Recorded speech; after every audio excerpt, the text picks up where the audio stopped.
All right, welcome to another episode of Hawkeye Pro Wrestling here on TEW 2016. We are in the 4th week of May, and that means we are in pay-per-view week officially. But first, we'll have Festival at the end of the month, but first, once again, another week of the Hawkeye Pro Grand Prix 2019, and I have the standings up and ready for that. After last week's adrenaline, we move with Block B. After 4 weeks, this is how Block B officially looks right now. Samoa Joe at the top with 10 points. Katsuyori Shibata right behind him with 9. Kurt Angle right behind him with 8. Cesaro with 6. Juice Robinson with 4. And then Adam Cole and Sonata with 3. And then Toriano, who is officially injured now and will probably be stuck at 3.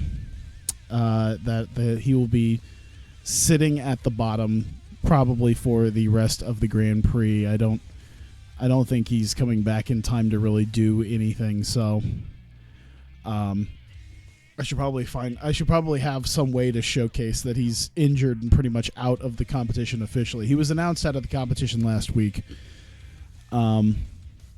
But yeah, we'll make that. I'll have to denote that as well. But we have Block A this week. And, actually we have both blocks. But first, when we are at Adrenaline, we have Block A. And this is how it officially looks after 4 weeks. And each block has 4 weeks in right now. And they each have 3 weeks left. We have just over a month of this. And as you can see here, Prince Devitt at the top with 10. Pete Dunne right behind him at 9. Marty Scurll and Akira Tozawa right behind him at 7. Sami Sabay with 6. Will Ospreay with 4. Shane Hollister with 3. And Chris Jericho, the only winless competitor left in the Grand Prix with no points. And that will be basically, there we go.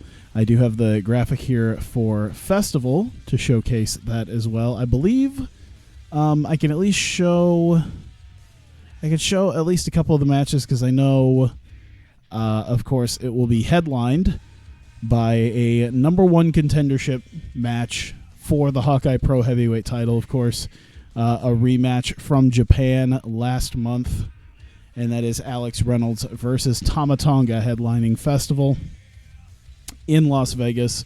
Of course, Alex Reynolds had beaten Tama Tonga in Japan to take the heavyweight title before he had officially gotten cashed in on by Kenny Omega, and then lost the title as well. He and Tama Tonga fight to determine who is going to challenge Kenny Omega at the Grand Prix final, and we'll find that out at the end of the week. But first, we have to get through the first part of the week, and here we go.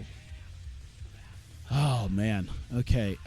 I want to try to remember everything I wanted to do, and I think I'm pretty okay right now. Let's see. So that's all set up. 3 hours normal.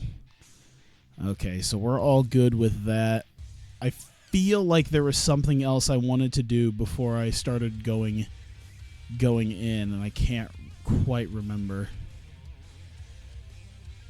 God, I can't remember now. You know, I told myself I wanted to make sure I did it, but yeah, I'll just keep going and maybe I'll remember it. I'll most likely remember it like too late. That's generally how it works.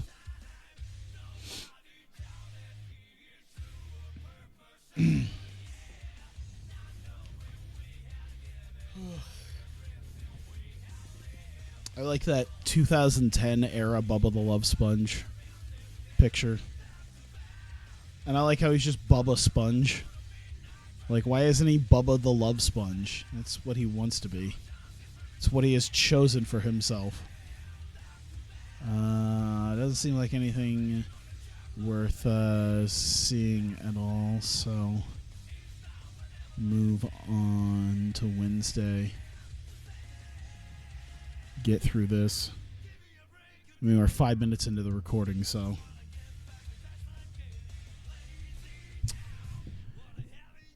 And generally, pay-per-views take like 3 hours.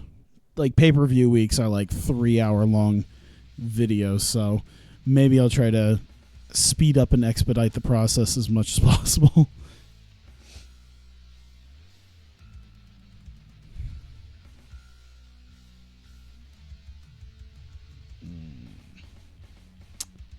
Oh, Mike Mondo won a championship.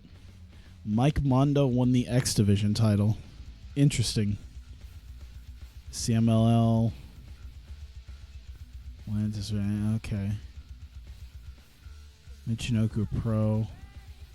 Hanma won the triple. Oh boy, Hanma's up and around now.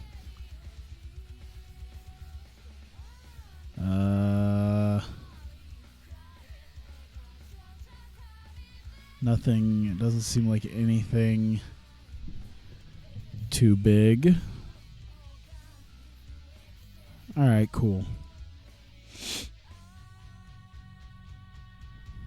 God, I wish I could remember what it kind of was that I had planned. I know I should write these things down or type them down or something to help me remember.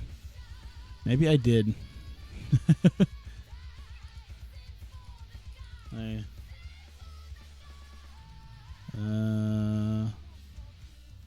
No, everything's kind of outdated, it looks like.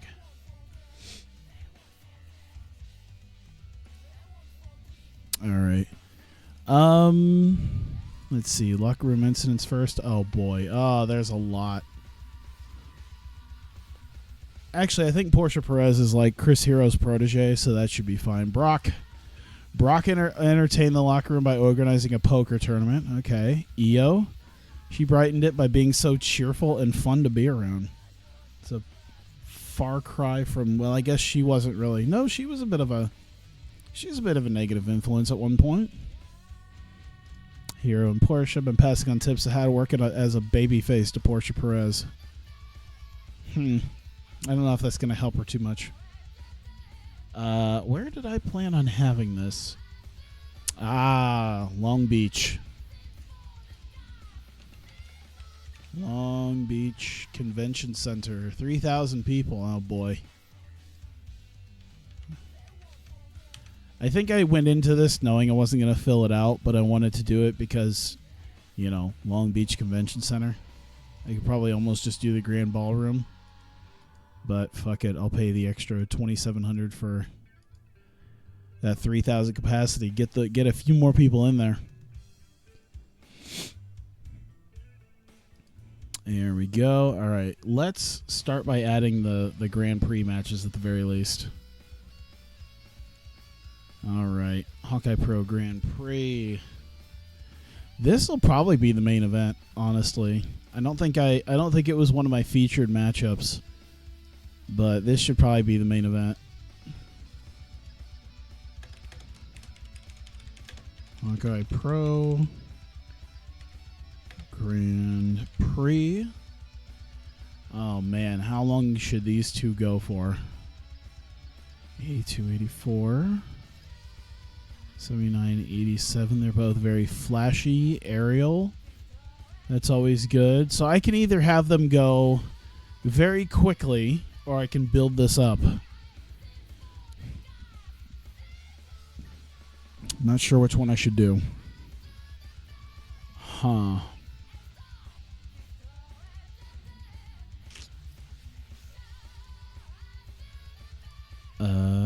Let me see. You know what? I think if I'm gonna make it like the, God, see, that's okay. Let me look at the other matches we're supposed to have. Oh my God, Skrull, Dunn, Devitt, Jericho, Hollister, Ospreay. Holy shit! There's gonna be some matches. I don't want to make them like sprint through this though. What if I gave them like 13 minutes? Okay, Tozawa getting the win over him. Let's have them be the storytelling because I don't think the others could do it as well. Open match. No, I don't think they could be storytelling if I want to try to do maybe high spots.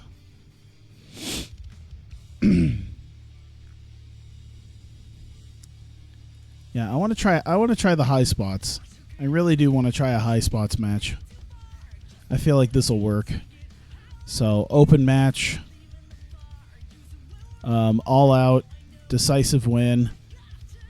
Oh, whoops. Let's see. Decisive win. All right. And we'll give them like 12 minutes to make this happen. I think that might work out.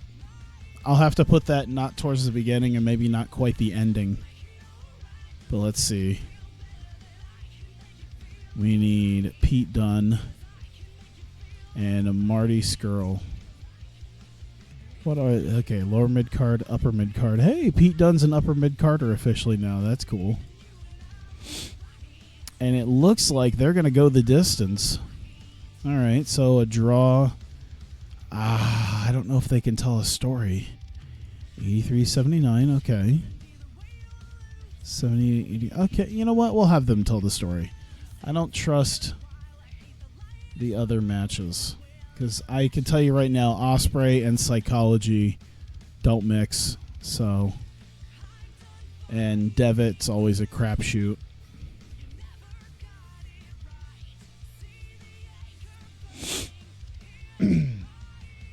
So we'll put it like that, and then we'll do, let's see, open match, slow build, and the time limit finish. Here we go. Going the full 20 minutes.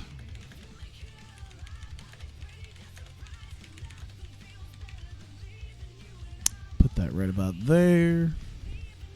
All right. What else do we got? Prince Devitt versus Chris Jericho. God damn it. I screwed that up.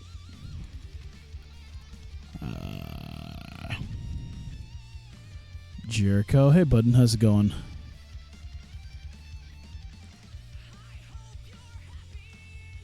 There we go.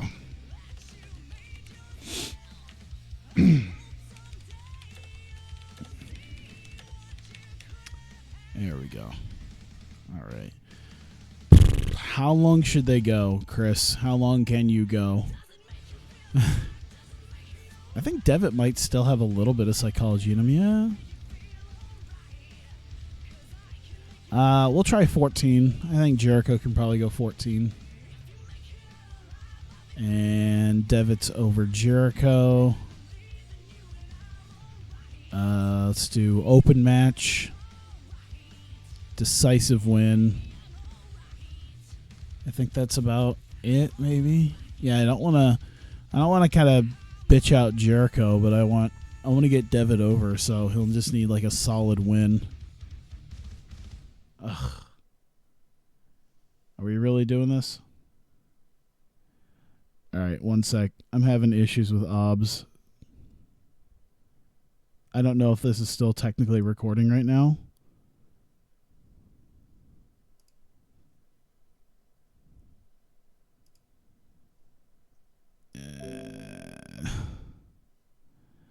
Why? All right. Yeah, 1 second. I'm gonna okay. Yeah, you're gonna see this, but if you're watching this on YouTube, you just give me a second to figure this out. All right, I think we're live again. Jesus, I'm telling you, every last one of them, every last stream, I'm telling you, every stream, something has to go wrong. Something has to just completely just crap on me. Phenomenal. So you guys, if you're watching this on YouTube, you're not going to notice it really. I mean, you'll notice it with the chat. Of course, as you can see, it's attempting to reconnect and all that, but it just flat out dropped, and I'm not happy about that. I don't know why. Jericho's furious about having to job to this nerd. Yeah, we'll keep Jericho strong then. Jericho, come on, man. Hey. Every stream, it has to be a thing. I can't just straight up, I can never just straight up like have a stream now that just works properly. It's really just the Drizzlies. All right. And officially, after many, many weeks of being gone, Shane Hollister officially back. There we go. Will Ospreay versus Shane Hollister. I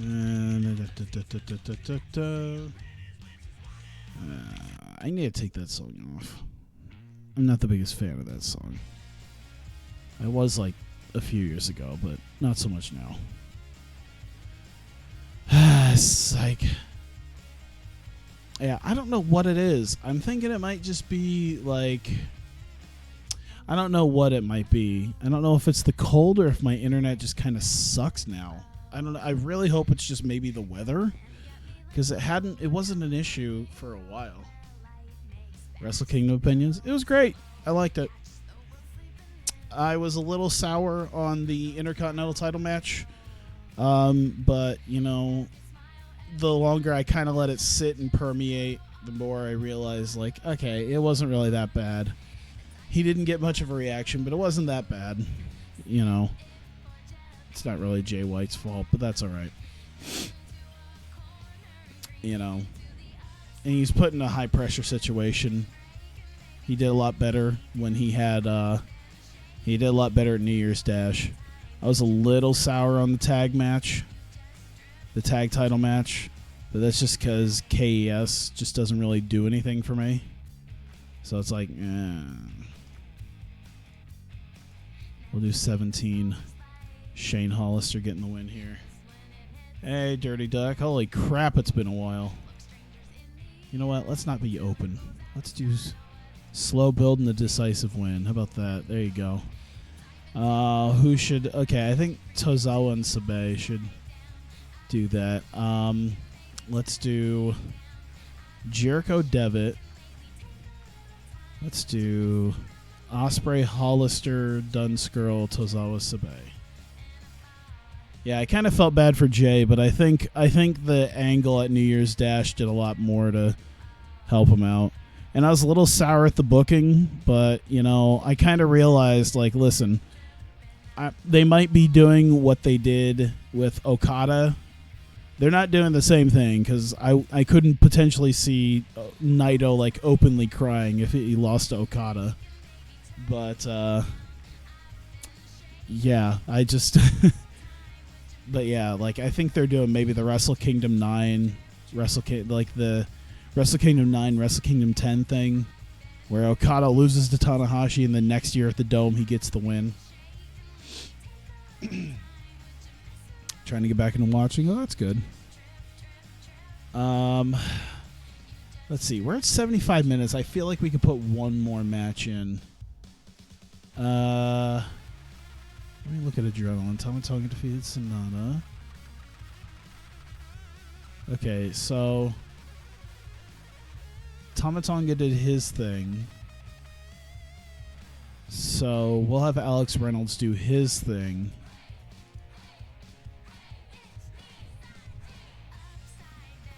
Actually, you know what we should do? Let's do... no. All right, let me build up to what I'm building up.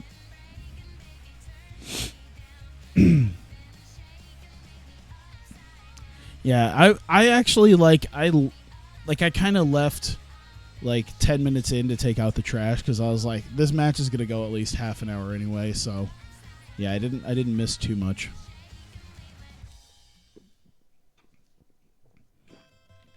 Five minutes to deal with garbage and other crap.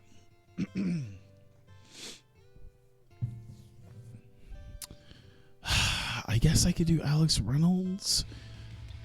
I just need a face. A guy who makes sense. I guess like Chad Too Bad.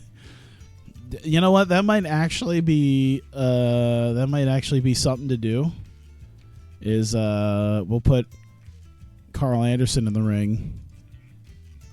See what we can get out of him, because I think Anderson being in the ring by himself will do better than Gallows. Plus, we can kind of keep the idea of Too Bad and Ferguson being up there.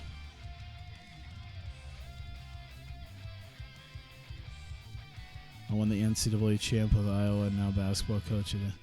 I didn't actually win. I don't remember winning the NCAA. I didn't really win the NCAA title with Iowa. I won it with San Diego State, and I'm still with them, and I'm trying to make my way to Iowa. Yeah, I'm thinking at this point, Kenny has proven to actually be able to beat Okada, so probably how it's going to be.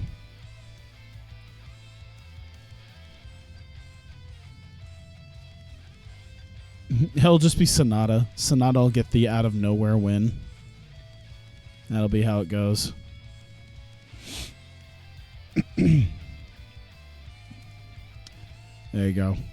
You two figure it out amongst yourselves. That's all I'm giving you. Oh, in baseball. Yeah. Sorry, yeah, you mentioned the Iowa thing and then the basketball coach at San Diego State, and I thought we were talking about the same thing. But yeah, I did win some ass backwards way. I have no idea how I actually won it with Iowa. With that ass of a team. All right, we'll split it up right about there. All right, 85 minutes I think is like pretty much the border for how much I could put on there for a 125-minute show. So, all right. Let's do Jericho, Devitt.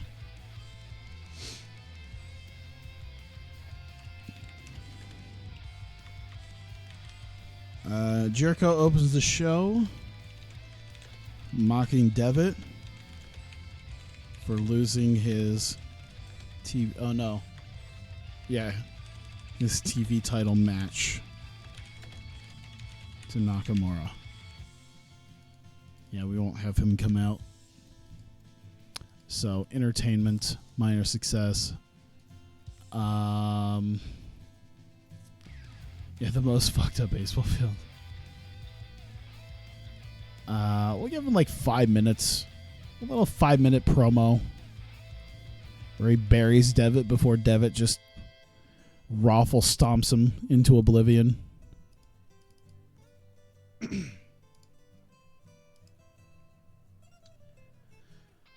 Who's Devitt's next opponent? Okay.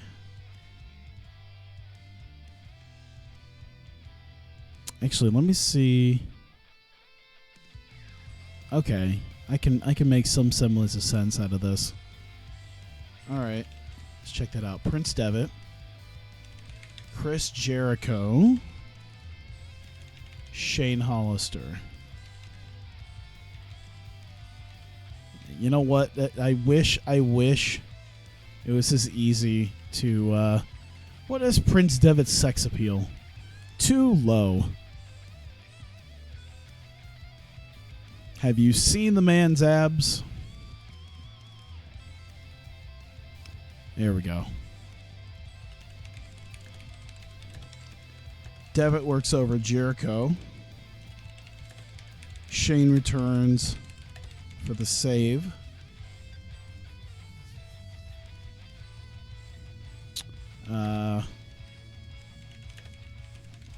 And super kicks Devitt out of the ring. Boom. Goes back like 475-foot center field walls and 70-foot outer walls. Let's give that like 4 minutes. There you go.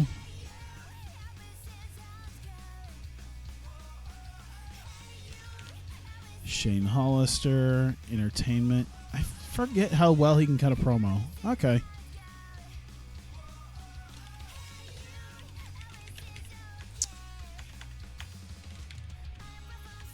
Let's see. Shane with the mic. Says his time off may have made winning the GP impossible. He will still try. There you go. And then just like 4 minutes on that. Big success. Big success for Shane Hollister coming back.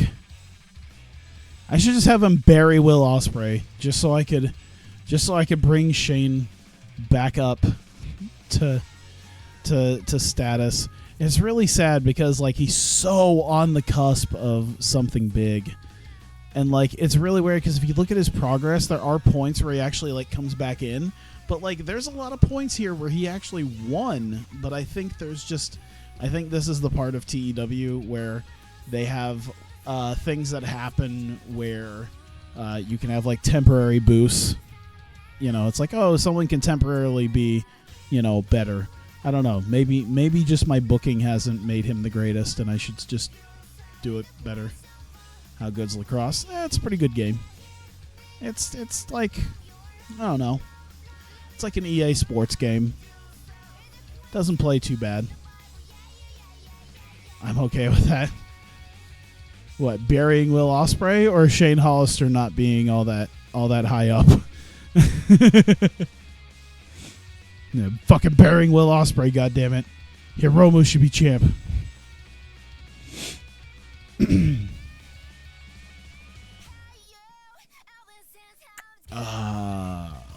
see. Who does Shane face next? Sammy? Sammy's a face, though, so I don't want to really do anything there.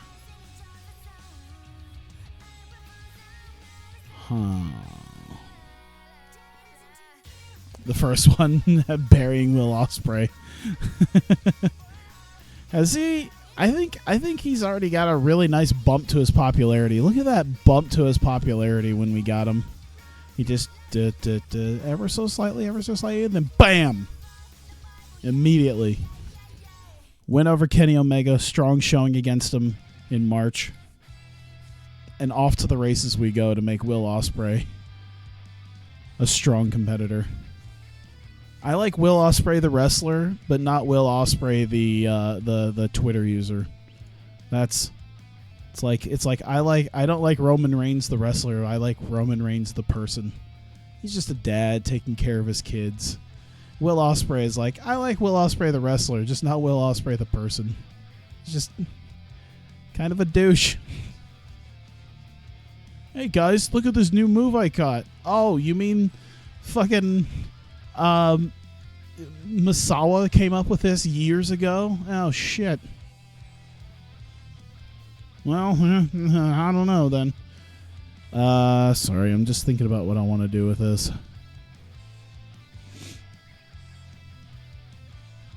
I could just continue to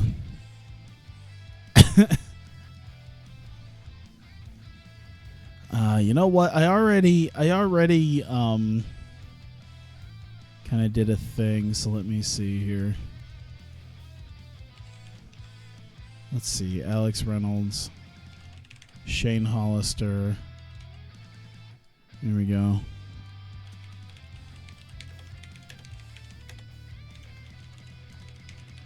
Wants Shane to leave. So Reynolds out with a mark, wants Shane to leave.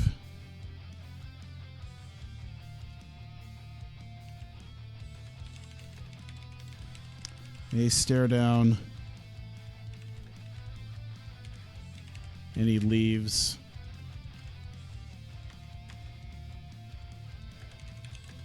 With his win. How about that? I was figuring out kind of what I wanted to say, but yeah, we'll just do that. I'd say a bit of minor success, honestly, right there. Shane sells his deal there. And then we'll do another Reynolds promo.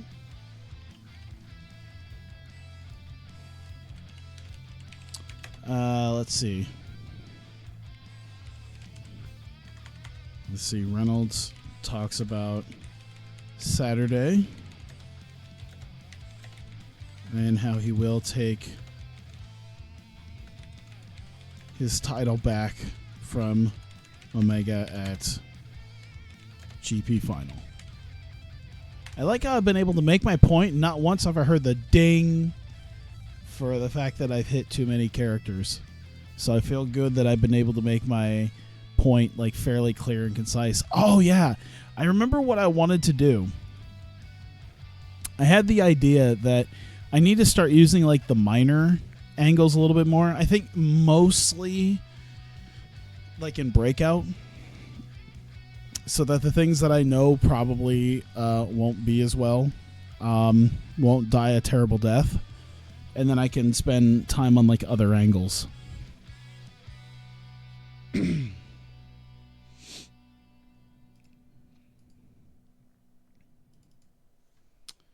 Let's see. Chad, too bad. Tex Ferguson.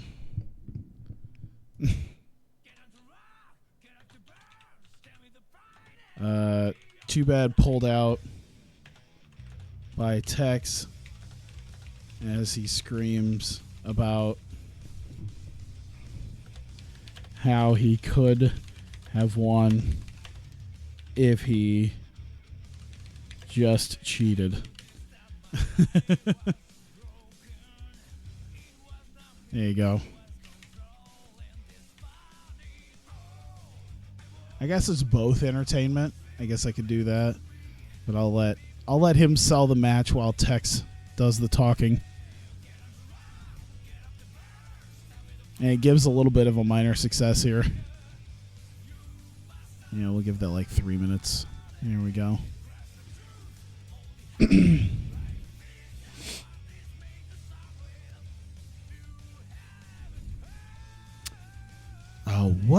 What did Marty have that kind of fucked him up?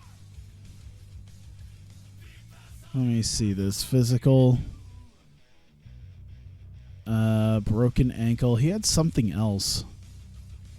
Or no, it was Dunn. It was Dunn who was hurt. That's right.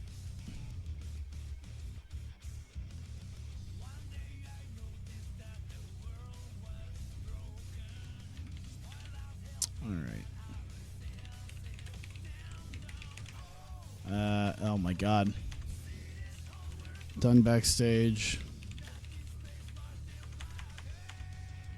Talking about how he could, easily come back from his injury and will still win the GP.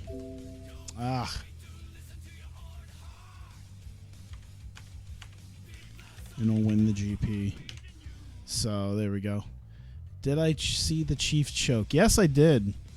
I tweeted about how next year I want to make sure that Marcus Mariota is my like number one draft pick. I want to make sure I have a strong quarterback who knows how to play quarterback, wide receiver, and offensive lineman.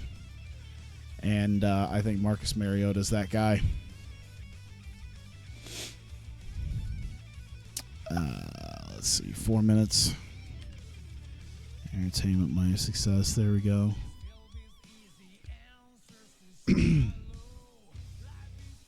God, we're already at 113 minutes.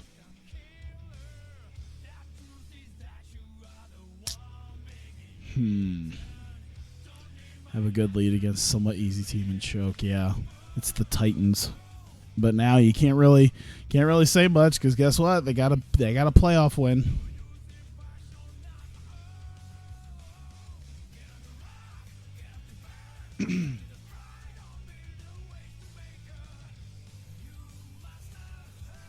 Yeah. Let's see here. All right, I got probably about 3 more 4-minute angles I can put in here. There we go. Tozawa's not happy about losing his TV title, but instead looks to the heavyweight title with the GP. He's going to be very big on, you know what, lost the TV title. I don't like that, but fuck it. I'm going for the heavyweight title.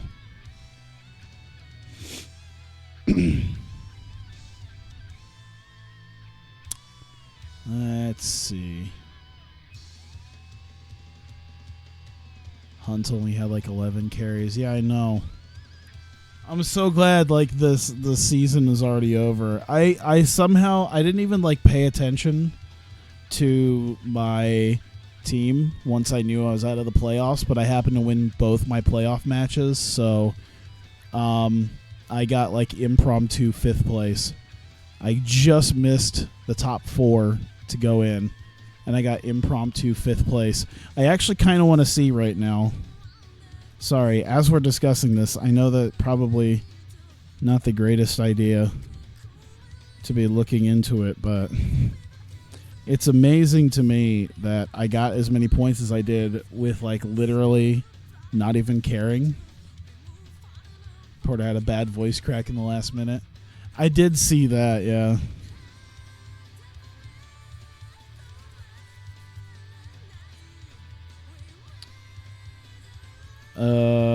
Scores.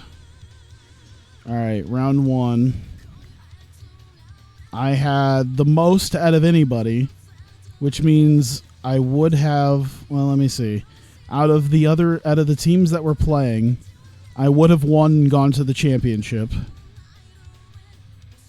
And who won? Oh, really? Again? Let me see this. And then round 2, I would have lost. I would have lost the championship, but I would have made it to the championship. God damn it. I would have made it to the championship, which would have been great. Especially considering I was dead last year. Like, to go from dead last to the championship would have been an amazing comeback. And it would have been exactly how things have been working every year, right? Get to the title match, and then I fail, and then the next year I just do shit, and I'm at the bottom, and I go back and forth. Just like this is the first time I've actually like wavered, like in it, like towards the middle. Let me see. Tozawa Sami Sabay.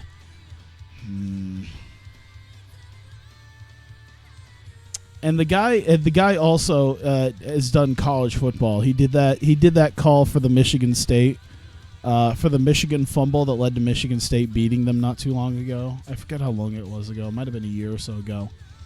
I forget, but he also did that call too with his voice breaking.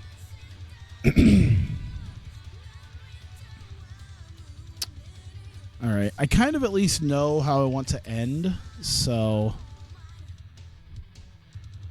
we'll do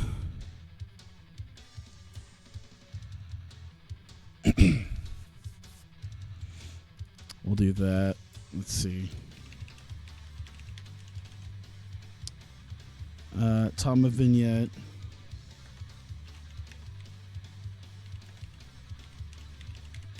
He is secluded in training to be ready for his match at Festival. Jayla Watts Jackson. Yeah.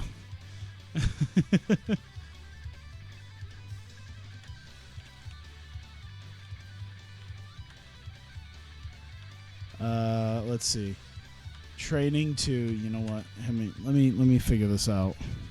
I wanna make it sound kind of cool, so bear with me as I try to remember what it is I wanted to say.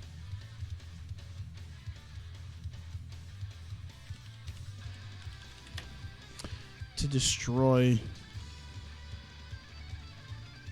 Reynolds and avenge his loss. There we go. And we'll use his overness. It's probably about the best thing we have for him right now. And we'll have that be like the finish. I think it'll go over great.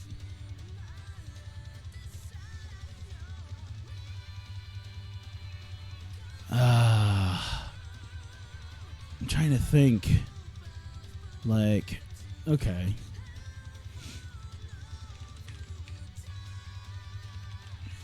Let's see. Shinsuke Nakamura.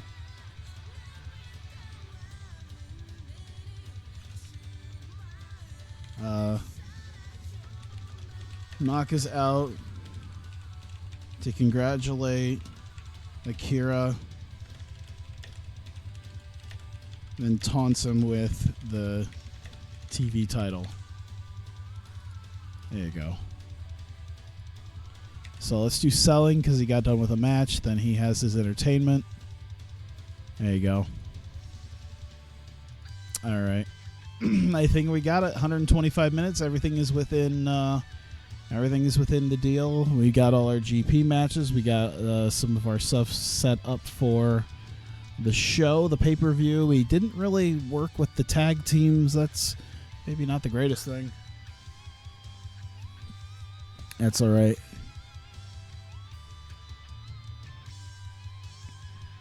I think we dealt with that last week, so I think we'll be okay.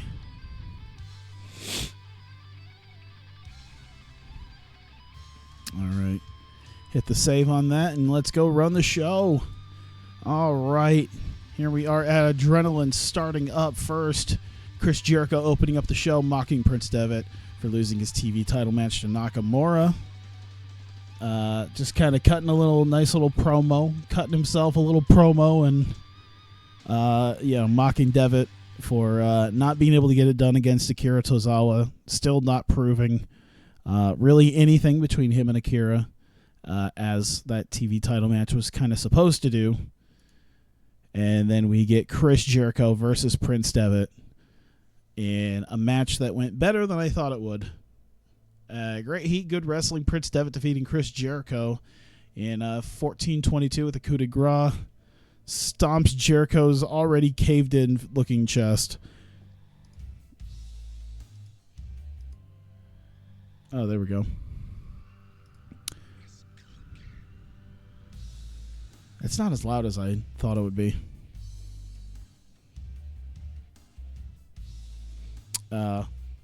Either way, Prince Devitt getting a decent match up against Chris Jericho. That went better than I thought it would, honestly.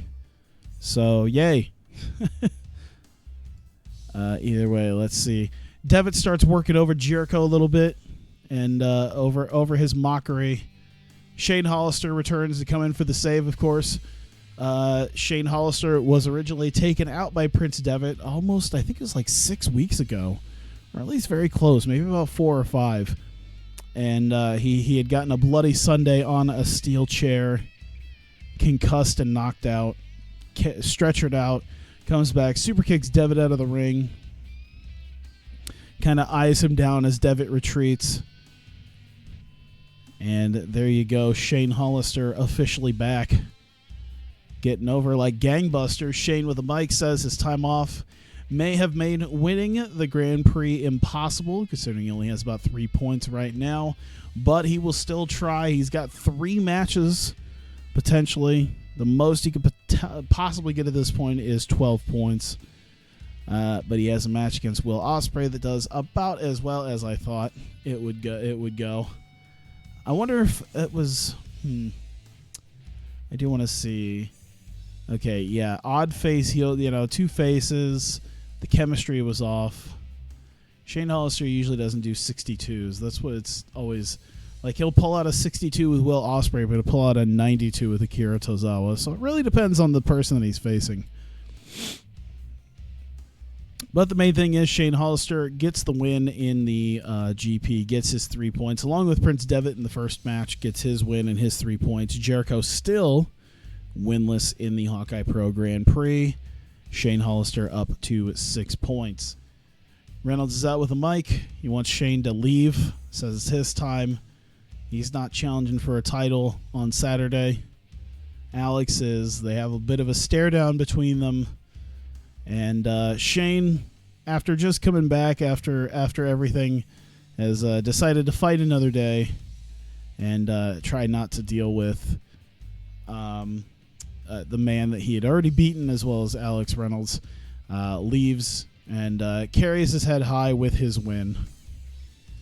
And then Alex Reynolds on the microphone talks about Saturday, talks about Festival. in Las Vegas, and how he will take the title back from Kenny Omega at GP Final. It is, according to him, a foregone conclusion. He had already beaten Tama Tonga clean, so he feels he has no problem beating Kenny Omega clean. And we have Alex Reynolds versus Chad Too Bad doing much better than I thought it would, honestly. Chad got a 61 versus Reynolds' 88, even for an 8-minute squash match, essentially, as Alex Reynolds gets his shit in before his title match. It does pretty well. 78 for that. I think that's pretty good. Too Bad is pulled out by Tex Ferguson. He screams about how he could have won. He could have beat the man Alex Reynolds if he had just cheated. Tex Ferguson also not happy about it, about their new foray into being good and being not evil. It doesn't seem to have worked out very well for them against Alex Reynolds. Pete Dunne backstage, he had a muscle strain, not quite completely torn, but talks about many different people and how long it seems take them to come back from injuries, and how quickly he was able to come back from his own injury, and was able to make it back without having to forfeit a single match, and will still manage to win the Grand Prix because of it. And then we get to Pete Dunne versus Marty Scurll.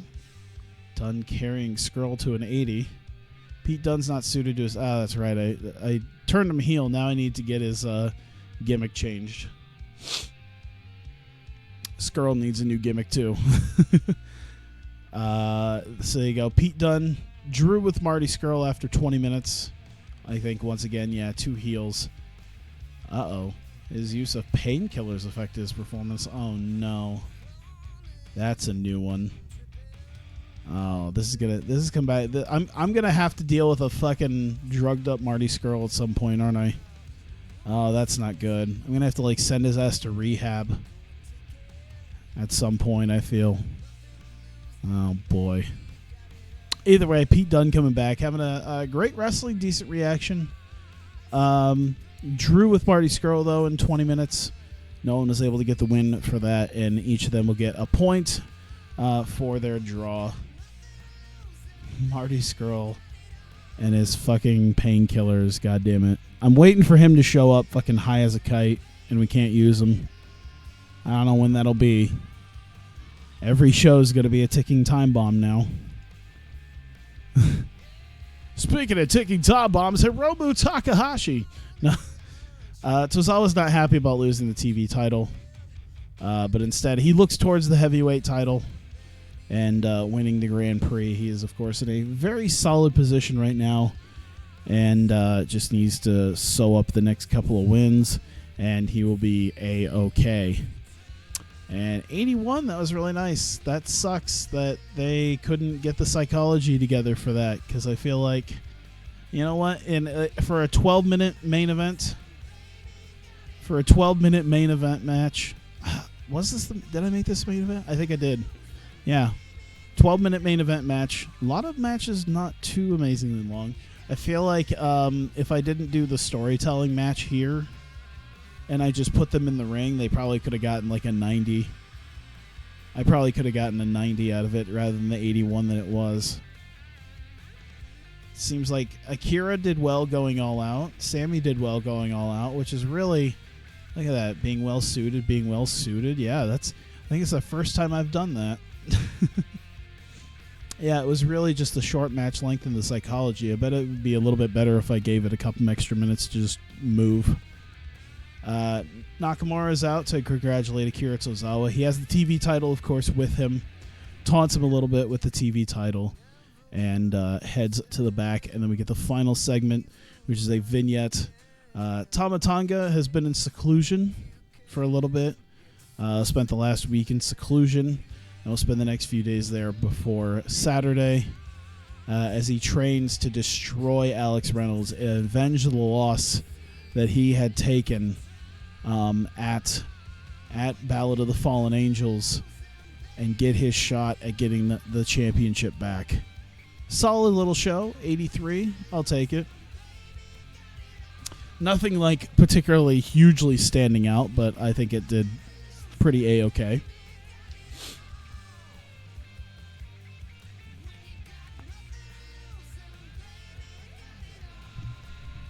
Ugh.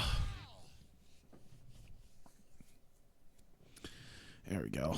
Let's see what we got. First, let's see if there's anything big. Luke Williams retires. Oh, Bushwhacker Luke. Paul Ellering is gone from the wrestling industry. Paul Ellering out of the business. That is such a... That's the best... That picture of Paul Ellering is such a far cry from how he's presented on NXT. It's perfect. Let me see. 1.25 TV rating. Sounds like that's pretty good. I think that might almost be 1 million. I think we might have hit 1 million. 937,000. Fuck, we're so close. We're close. Hey, bud.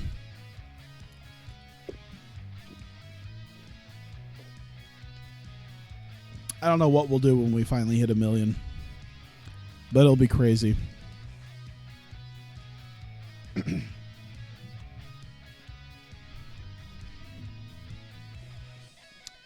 Didn't use Cesaro, didn't use Saban. I'll be using them after the pay-per-view at least, so. Or at the pay-per-view. Breakout. I think I'm ready to go. So. Cool. I've made some money. Let's go. Sanctuary. No. Still in Long Beach. Long Beach Convention Center. Assign. Here we go. Oh, man.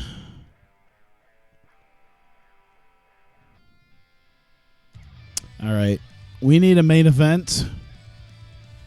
And I think I already know who should be in said main event, and that's Io Shirai.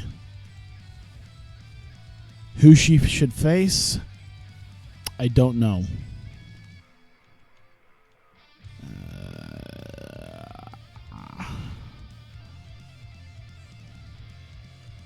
I do like the idea of Hamada. I think that could do extremely well.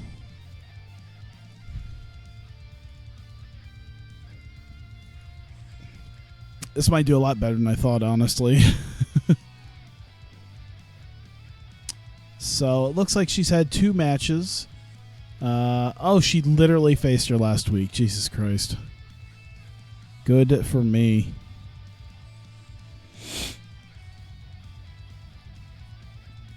Alright, so we'll just take a lower tier worker and kill them. Oh, that's right.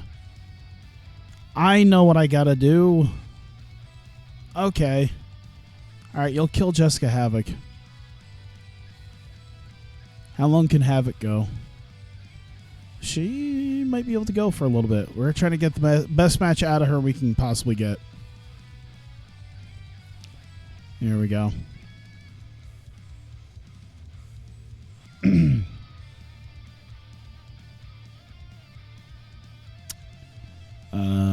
Let's see. Let's call it in the ring. Let's slow build. Decisive win. Let's make this the storytelling match. All right.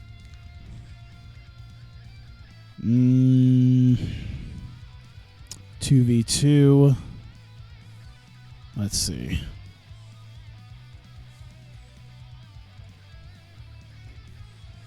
That's not even the right Leva Corp anymore. Hang on. Whoops.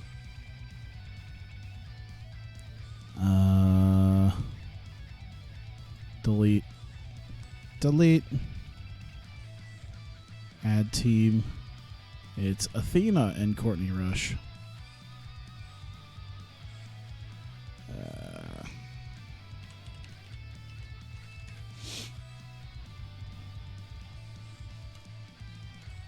There we go. At least we can start gaining some traction for them here. In fact, they should go over somebody. Let's see. Let's have them face... Heyman International. As I found out, Mayu Batani is actually a lot more up there in popularity than I thought she was. She's like crazy popular. So Azumi's definitely gonna have to take the pin. Let me see here.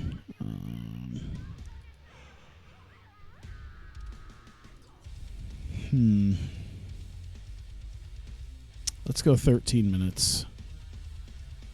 So let's give Azumi will eat the pin for Rush.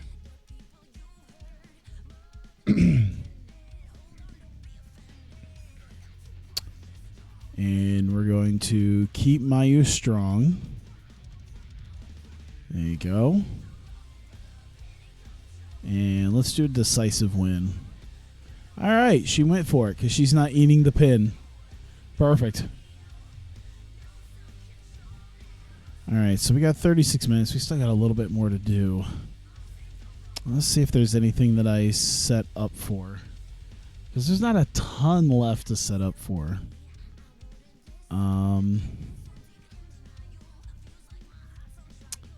Let's see. We had the Lufisto Kangaroo Jess, Kairi Hojo, Allison K.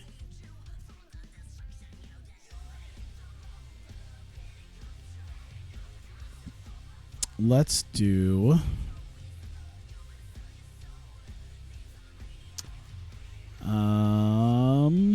let's do Dash facing off against... You know, let's do Allison K. Have we done that yet? We haven't done that yet. All right. We'll do that in time for her to not be here anymore. Spoilers. Let's give it like 17 minutes. We'll see what Dash can pull out of her. Dash. Okay, they can't go past 15 minutes, so... I mean, we're not going to make it an open match, but we'll slow build. And a decisive win. So we'll put that there. I think E overs Jessica Havoc will do better.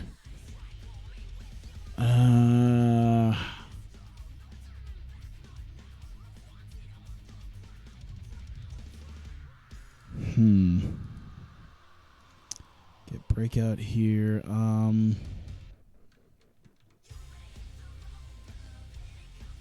right.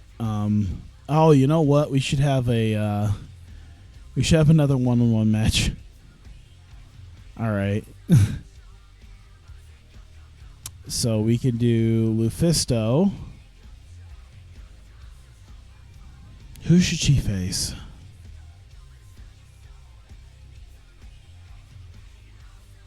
Mercedes? How about that? This might turn out really well. 80 psychology, damn. And 77 psych, okay. Might make that a storytelling match instead.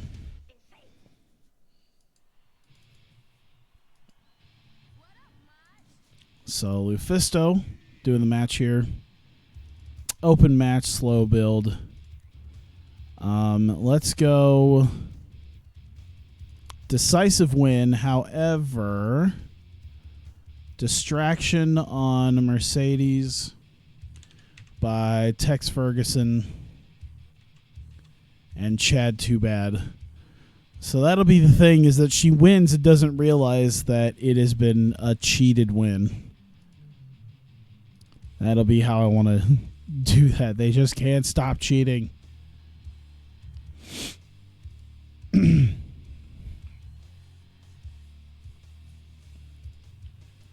you go. And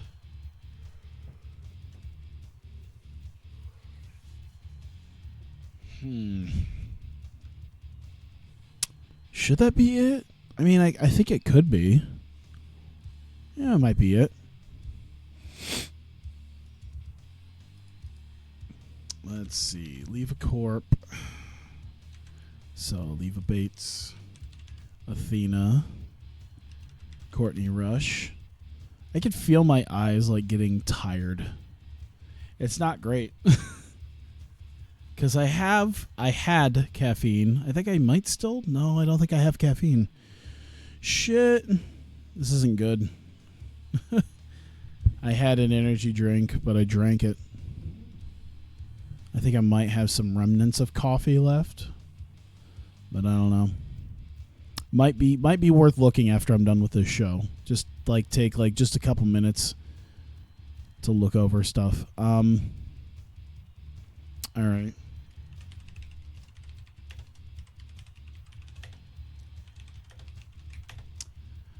Leva Corp opening the show. Hang on.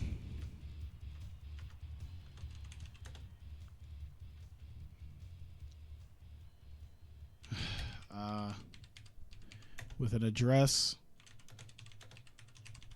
to the locker room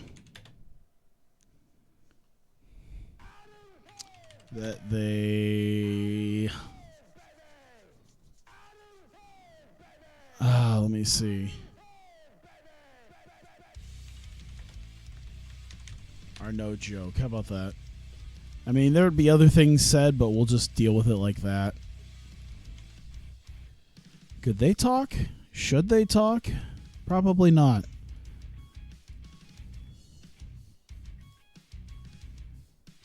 There we go. Leva Bates is really coming to her own on the mic.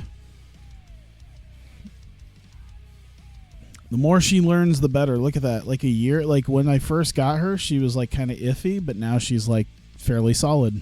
Why is she back down to 71 on the microphone? Let's do like 6 minutes. We'll see how Leva can open up with that.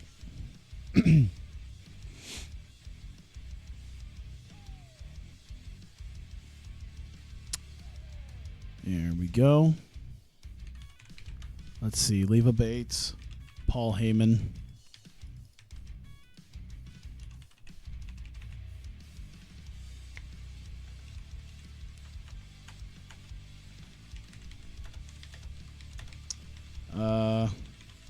Heyman says he is surprised they won, but no matter because EO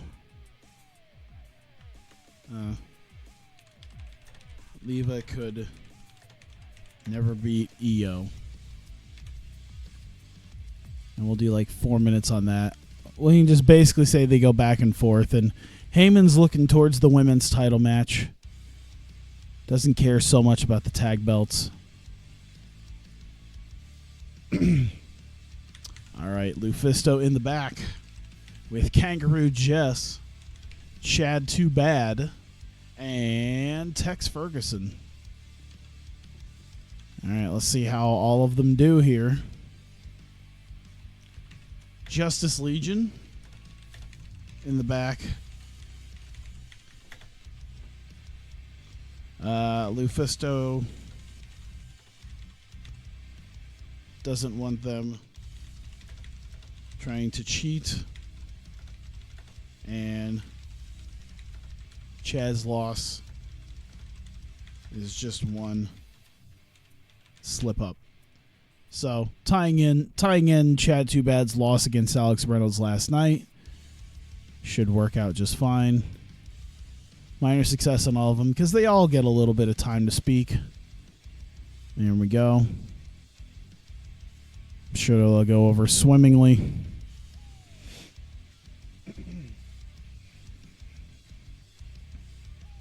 Oh, we need that right there.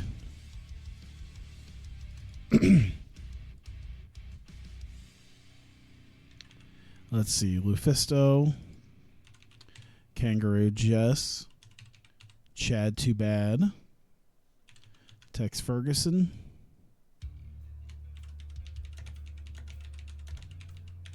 Jess was also distracted and did not know. Text too bad. Interfered. And Mercedes is hot over it. She is not happy about having to lose to Lufisto. We'll do that. We'll do selling, entertainment. So I'd say it's a decent success here. Minor successes here. There we go.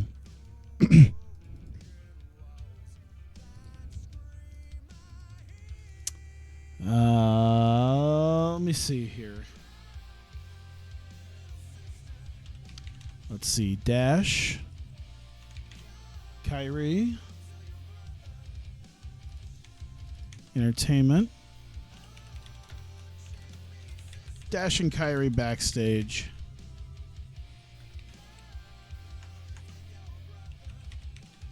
Unhappy at Leave a Corpse attack and plan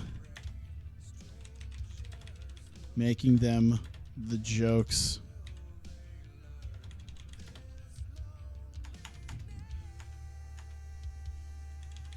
They claim not. Leave a Corpse attack. Let's see. Plan on making them jokes. They said they weren't. We're so close. Damn it. So not just being simple, just couldn't tell they interfered. Yeah, that was another thing. She's very easily distracted. They threw like a quarter. They threw just like something shiny. She does have the simpleton gimmick. She was distracted. Like, I was gonna mention that she was distracted by something shiny. They just pulled something out of the pocket, and she just ran after it like a cat. Just starts pawing after it. The next thing we know, Lufisto's won because of interference.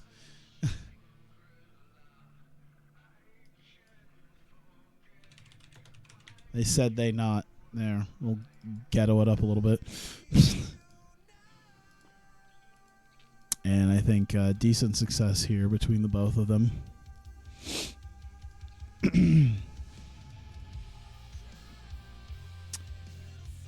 All right, let's see. Hey, Jess, look, Chad points.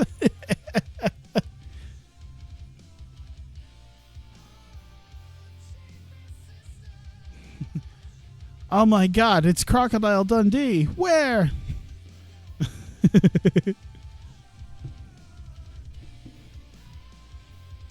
He just grabs like a large hunting knife. Now that's a knife. Boom. Just throws it. She's like, ah.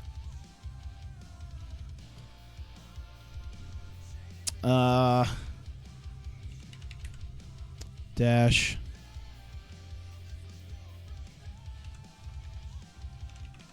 Kyrie. Leva.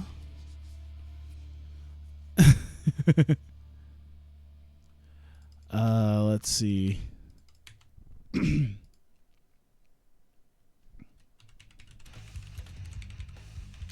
Dash and Kyrie.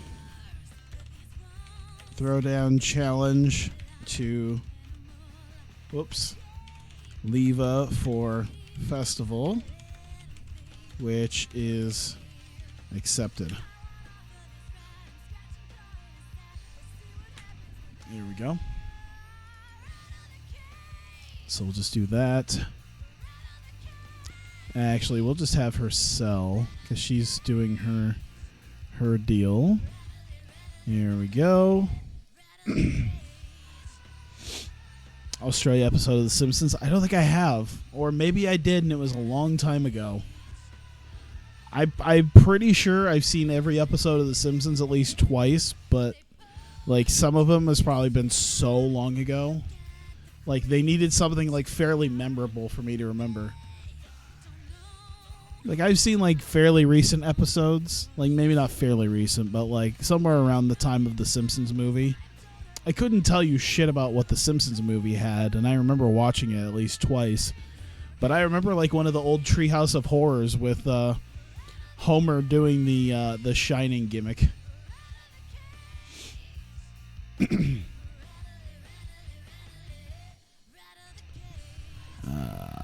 Let's see.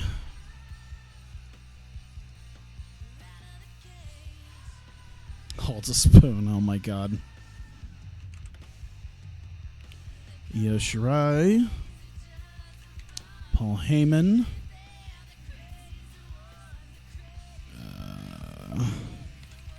Mayu.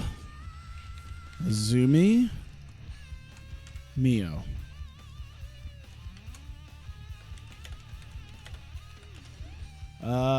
Let's see. Io. Io is fed up with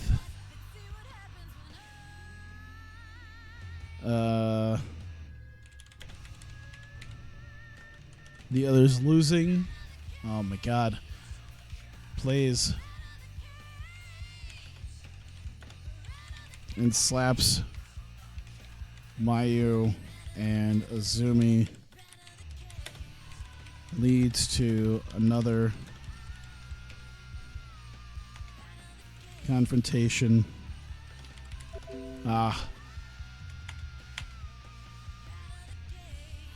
Which leads to another Mio argument about that. Basically, entire episode mocking the entire country on stereotypes. Oh my god. She just comes out with like, oh my god, if she's a superhero, like her superhero like thing has to be a boomerang, right? Like she'd have to come out with a boomerang, and that's like her super boomerang. There we go. Let's do entertainment, selling, entertainment. There we go.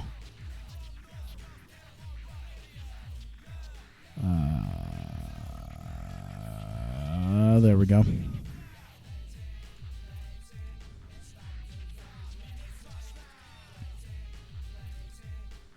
Let's see. Io Shirai, Paul Heyman,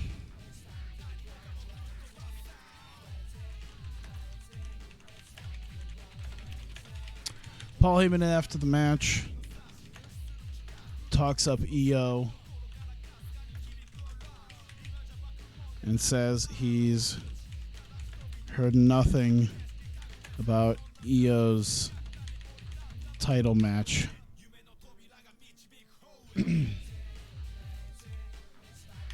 Whoop, there we go. And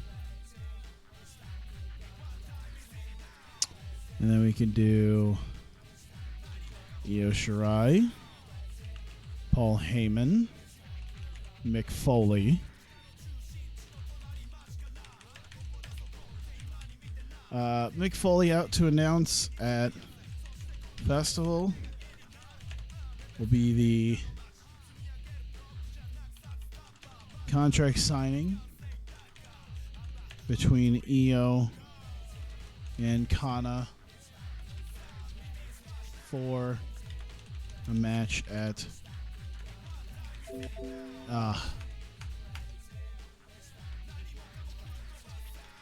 for GP final. So that will be the ending right there.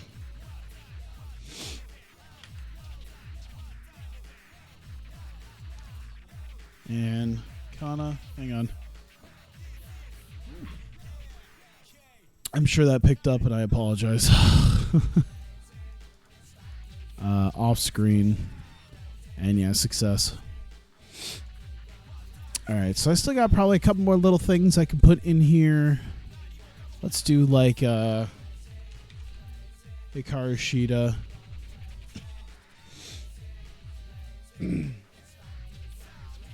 Oh, what did we have her do last week?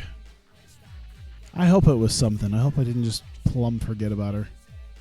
That wouldn't be good. Oh my god. I remember what I need to do. we need to introduce... Okay, so I'll have a little bit with Hikaru Shida, and then we need to introduce fucking the NYC's new manager, their new representative. All right, so let me make sure I did something with them. I don't think I did. Shoot,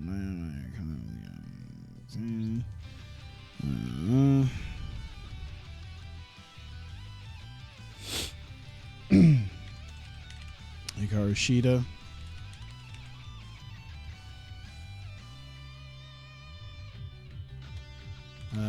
Let's see. Shida is somewhere in a dark building. She paints her face as she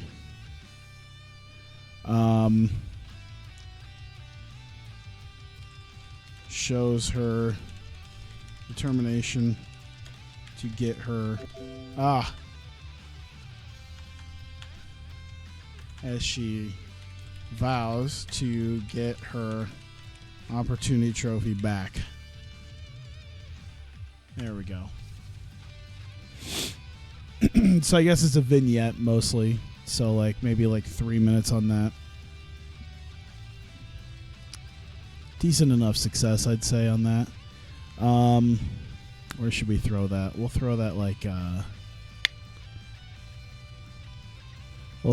right here. And then, oh man, borrowing from developmental. All right,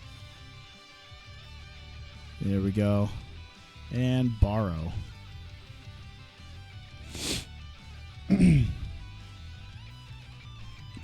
All right, Evie, Kaylee Ray.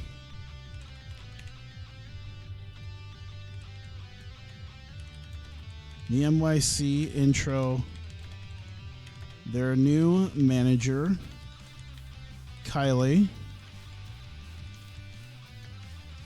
who vows to use connections to get them to the top. There you go. And how long should they do that? Yeah, 7 minutes. And I don't know if they should... I think it should mostly be Kevin Kiley speaking. We'll have him talk. Why not? That's right. I need to get a new picture of Kylie. That was one of the other things I wanted to get. It was one of the more clean-cut pictures of him. Because obviously he wouldn't be walking around looking the way he does.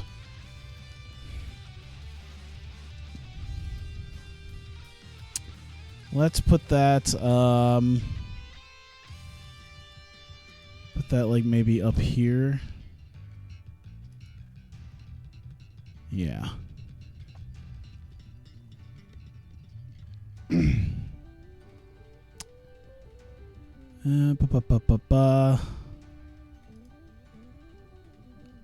wonder if I can... I bet you I don't have anything right now, do I? Let's see, if we look at Alex Riley. I mean, there's a couple of pictures. Oh my god, that's so perfect. Although it doesn't have like the nice little background to it. Did I make one for... No, those are just the ones. I'll have to do that at some point. Now I remember what I was supposed to do at the beginning of this. Now that I remember.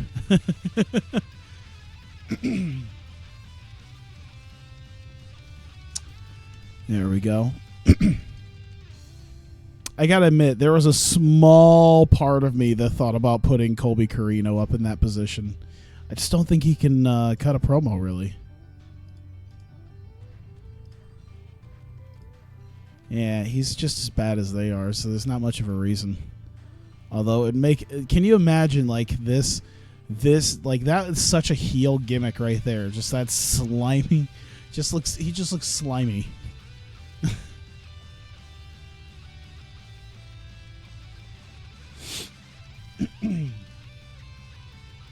All right. think we're good, though.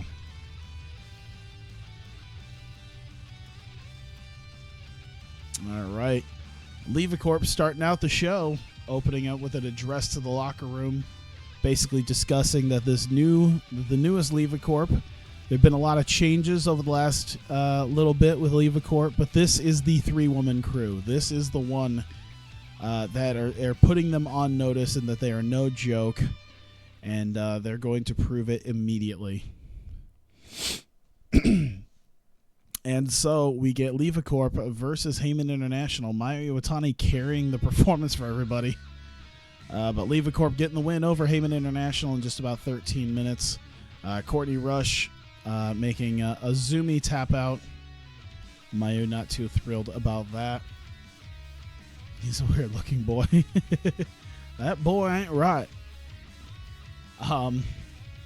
So that we got Levacorp as the tag team coming out with their first official win there.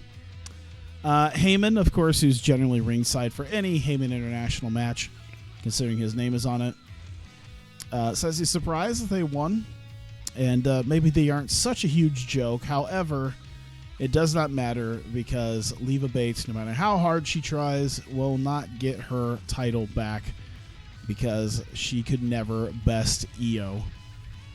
In a one-on-one straight situation, Paul Heyman believes that Io would absolutely destroy Leva Bates. Probably not wrong. Either way, we move on. The NYC come out. Oh, man. They come out and they introduce their new manager, Kevin Kiley. Poor momentum. All right, we'll have to really push his momentum up here. But Kevin Kiley, the new manager for the NYC, Evie and Kaylee Ray, taking him that he, of course, a former WWE competitor, competing at the top of his game, plans to use his connections and get them right to the top of the women's tag division. We are in the back with the Justice Legion.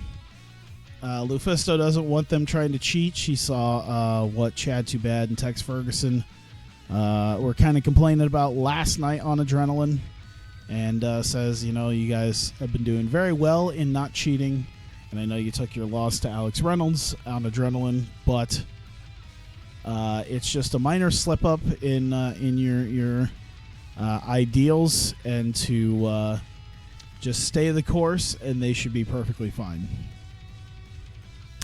Then we get Lufisto versus Mercedes Martinez. Does extremely well between the both of them.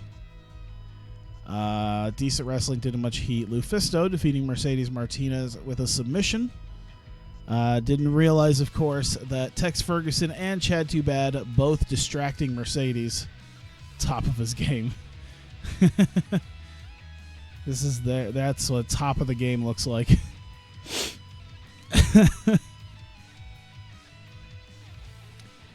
Best thing he ever was, Conte. Yeah. But Lufisto, not realizing this, though, gets a nice submission victory over Mercedes Martinez. And Kangaroo Jess was also distracted. I think maybe Chad Too Bad threw something shiny at Kangaroo Jess. She is, of course, a simpleton, so she just chased after it and got distracted, as both of members of Tex Too Bad distracted Mercedes Martinez to help Lufisto out. But, of course, Mercedes Martinez knows and is very unhappy about it. But as of right now, it's them sort of cheating once again, and Lufisto got the better end of it. Dash and Kyrie Hoja are backstage. They're unhappy at Levacorp's attack last week, trying to make an example out of them. And they plan on making them an example and making into the jokes that they claimed they weren't. Best he ever did was commentary. So yeah, Dash and Kyrie plan on getting back at Levacorp and trying to make an example out of two of the top women in the women's division, and they are going to turn them into the jokes that they claim they aren't. That's the gist of that.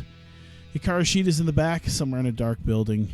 A bit of a vignette playing as it looks as though she's painting her face for war. Not sure quite what she's doing, but there's a small vow in the middle of what looks to be a temple with her face painted as she vows to get her opportunity trophy back. She's sick of losing it, and she's lost it again, and she plans on doing something about that. We get Dash Chisako versus Allison Kay. Dash Chisako carrying Allison Kay to Allison Kay's best match, and probably the only one that's ever going to hit above a 60. But 17 minutes after pinfall, I would assume after a hormone splash, Dash Chisako gets a win to show off her skills and send a small message to Leva Corp.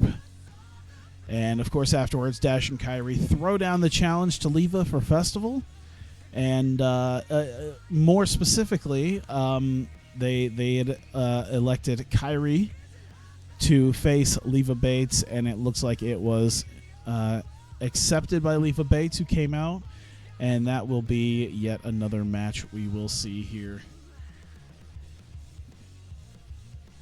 as Leva Bates challenged by Kairi Hojo. They have poor chemistry. Do you want to continue? I mean, I kind of already made that a thing, so I guess we'll find. We'll see. We'll see what they can do. They don't have to be at the top of the card. There we go. Everyone has bad chemistry with everyone. Io backstage in the Haven International locker room. She's fed up with the others losing. Mayu and Azumi, of course, not being able to be as successful as she is. Kind of verbally runs them down and eventually slaps them. First Mayu and then Azumi, and the slap on Azumi, of course, draws the ire of her sister Mio, who has been kind of her caretaker these last few months. And another confrontation between Mio and Io erupts over Io's treatment of Azumi. And it's just kind of left at that as Io has a match to go out for. Io Shirai versus Jessica Havoc.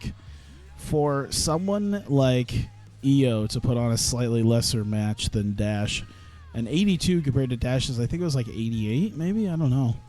But either way, a solid enough match. Io Shirai beating Jessica Havoc in about 18 minutes with the moonsault press. And Io Shirai getting a nice little win over Havoc. Paul Heyman after the match talks up Io Shirai and how she was able to destroy a so-called death machine.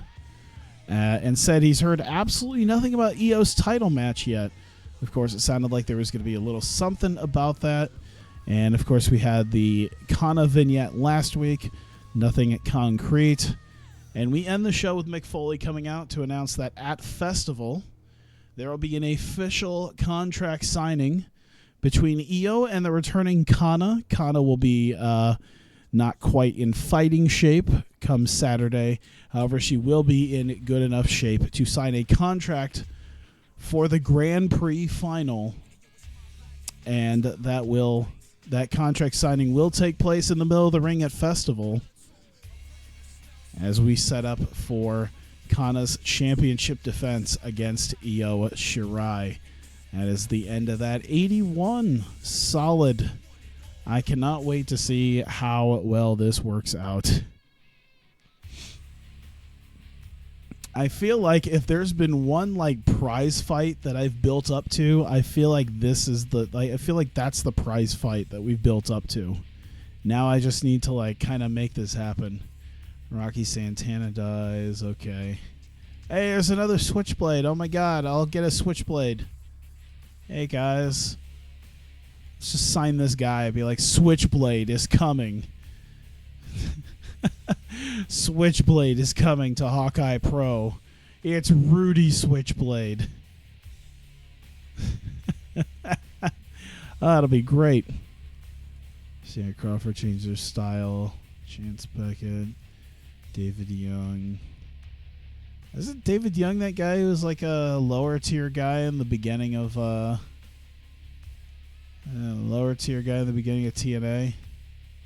Perforated eardrum by Brian Kendrick. Shit, that can't feel good. Oh yeah, I guess you're kind of. It's not really a huge thing. Brian Kendrick's the NXT champ, so of course they can't let him. He'll just have to wear headgear.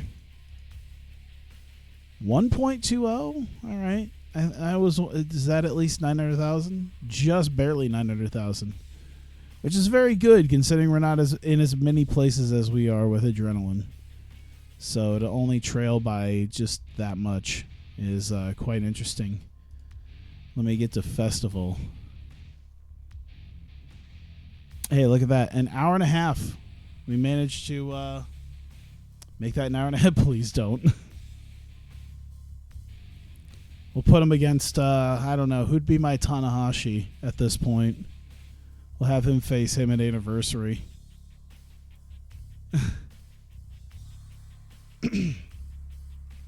The Winger to retire. Oh no, Howard Finkel's leaving. Oh, that's probably not like he would have done much anyway. Hansen back at 100%. Let's see. Vince Russo to stay with PWS. Jesus. I know who I'm signing.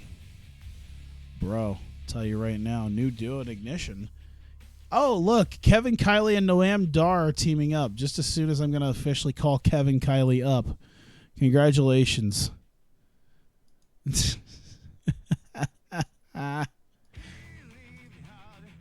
Just as soon as I love it. Thank you, Game, for reminding me that Kevin Kiley needs to come up. And that MMA hybrid.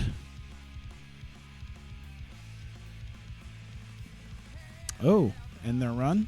Local New Zealand. I don't have that. Hey, hang on. One sec. Australia. Yes. Local New Zealand. They can do... Oh, do I do pay-per-view here already? Shit, I don't remember. Smart Mark. Where are you guys? You guys do New Zealand? Yes, you do. Okay. I need TV show. I don't need an event. I need a TV show slot. So, yeah. All right. I also need to do some cleaning, of course. Toriano won't be back for a little while, and I was going to be ending his story here pretty soon. I was looking to kind of wrap him up and then send him on his way because I don't really want to. I want to have as few paper appearance people as possible to deal with, and yeah, and he's not going to be back for over 2 months to finish up anything. I don't even think he can do angles. I don't know if he can, but I'm just gonna get rid of it because I've already kind of got an idea. So let him go. I'm gonna spend the money to release Allison Kay and Jessica Havoc because it's just I think it's worth the money to just not deal with it. I don't think it's gonna work out really with them. Jessica Havoc really it should be pretty good, but yeah, she's always been like very iffy, and I've got enough people, so yeah, it's a lot of money, but I'm kind of cutting her. Okay, so I'm gonna hit that right there, and I'm just going to be right. I'm gonna hit the BRB, and I'm gonna be right back. I'm just gonna maybe grab something to kind of carry me through the final event, and I'll be right back in just like 2 minutes.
All right. Song started up, I don't know how long ago. Shouldn't be too long. I think it's okay. Oops.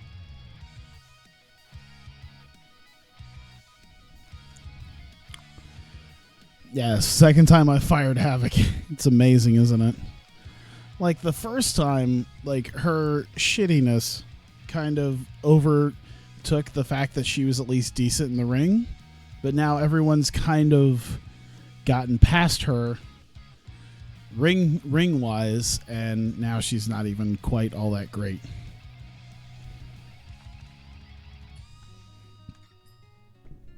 Her and Sue Young were like cancers in my locker room.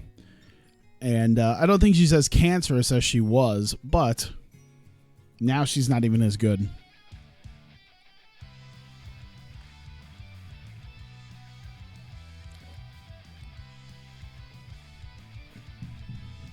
And Allison Kay kind of just suffered from the fact that she kind of suffered from the Tommaso Ciampa deal, where I didn't have the patience to try to make her good because she was just way too awful.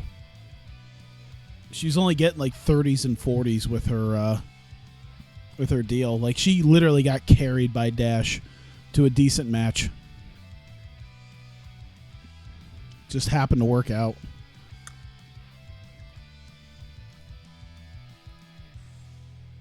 Okay, cool. I knew that there were probably people who would be out and unavailable, but I think now it's literally just down to the Briscoes and then anyone I have on loan. So I'll say it's not too bad. I think we're pretty much ready to go here. Oh, but yes. I will change that here in just a second, but we can at least get to, as we change this over to here, Festival. Of course, we are officially here to our next pay-per-view. It feels like it wasn't all that long ago, but we are in Las Vegas, Nevada for Hawkeye Pro Wrestling Presents Festival. I don't know why I'm putting on some like weird voice, but of course it will feature... to start off, many one-on-one matches. That will be Grand Prix matches in Block B. Of course, we saw Block A on Adrenaline on Wednesday. And the Block B matches, of course, Sonata versus Adam Cole. Both have done pretty okay right now for themselves, but both of them could use a win. And Sonata hasn't really gotten an official victory. He did get a forfeit win over Toriano just about a week and a half ago. Adam Cole with actual wins. Let's see who he had actually beaten. He had his last GP, or not his last GP match. He lost to Cesaro, but he had actually gotten a bit of a tainted victory over Katsuyori Shibata to get the points that he officially has right now. So both of them in a little bit of a need for an actual win, and one of them will hopefully get it, or we might get a tie. Who knows? But we move on to, I feel, will be some of the best matches on the card, which will, of course, the next one, Cesaro versus Samoa Joe. Two very hard-hitting guys, two extremely skilled guys. I am very excited to see what we can get out of Cesaro and Samoa Joe as they collide at Festival. Samoa Joe has been on an absolute warpath. Cesaro starting to turn things around a little bit. He had his win over Adam Cole. He's been very competitive in several matches, and he takes on the runaway freight train in Samoa Joe. And then, of course, one of the biggest matches I can't personally wait to see. It is the last Grand Prix match of this event, and that is Kurt Angle versus Katsuyori Shibata. Both highly technical, highly athletic. Kurt Angle has been a bit worse for wear with his age. Katsuyori Shibata has been a bit worse for wear due to his wrestling style. But both of these guys clashing should be an absolute classic. I don't even know if we can potentially get this settled within 20 minutes. So we'll see what happens when Kurt Angle and Katsuyori Shibata collide.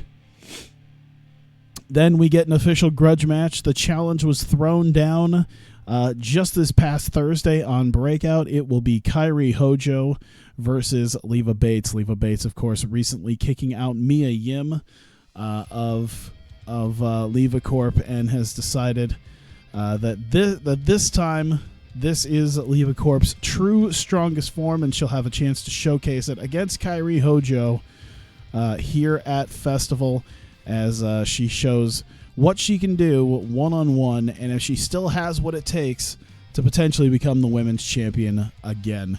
Two former women's champions colliding. These two have not fought since November, when Leva Bates took the women's title away from Kairi Hojo. And we'll see if Kairi can get her revenge, or if Leva Bates can find a way to once again beat her. And then we move on, let me see here, to the women's tag team title match. Of course, Shimmer and Shine Shimmer and Shine beating the Revolution. Of course, it was Becky Knox and Ashley Flair at Ballad of the Fallen Angels in Japan to win the women's tag team championships. And they look to defend it against a new pairing within the Revolution. Brittany Knight taking it upon herself to team with Becky Knox, and it has proven somewhat successful thus far, and they're going to get the opportunity to prove themselves against the current women's tag team champions.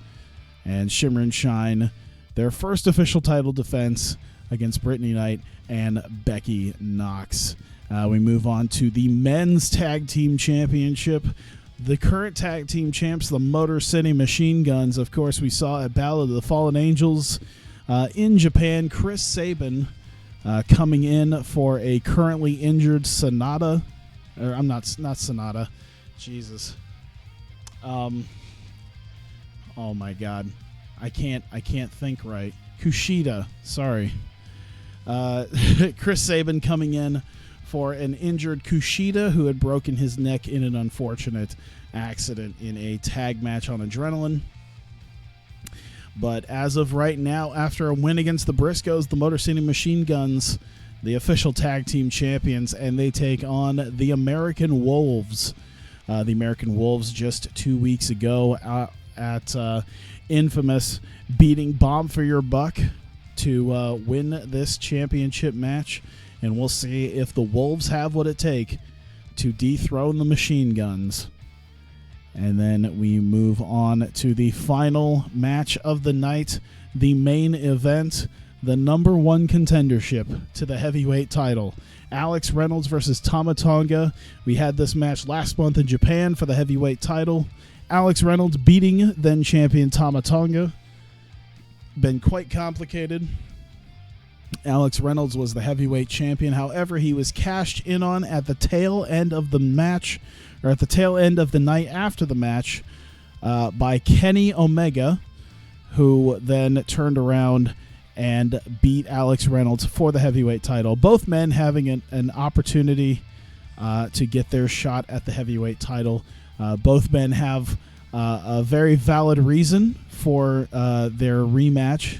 Of course, Tama Tonga with his rematch against Alex Reynolds. However, Reynolds does not have the title. Reynolds potentially do his rematch against Kenny Omega. But to settle this, we will have Reynolds versus Tama Tonga. The winner faces Kenny Omega for the heavyweight title at Grand Prix Final. And we move back over officially to get ready to book this insanity. Smart Mark video there, because this is a pay-per-view. See how the pay-per-view does. Oh no. Oh Christ. Has it shown up? Is this the time? Okay.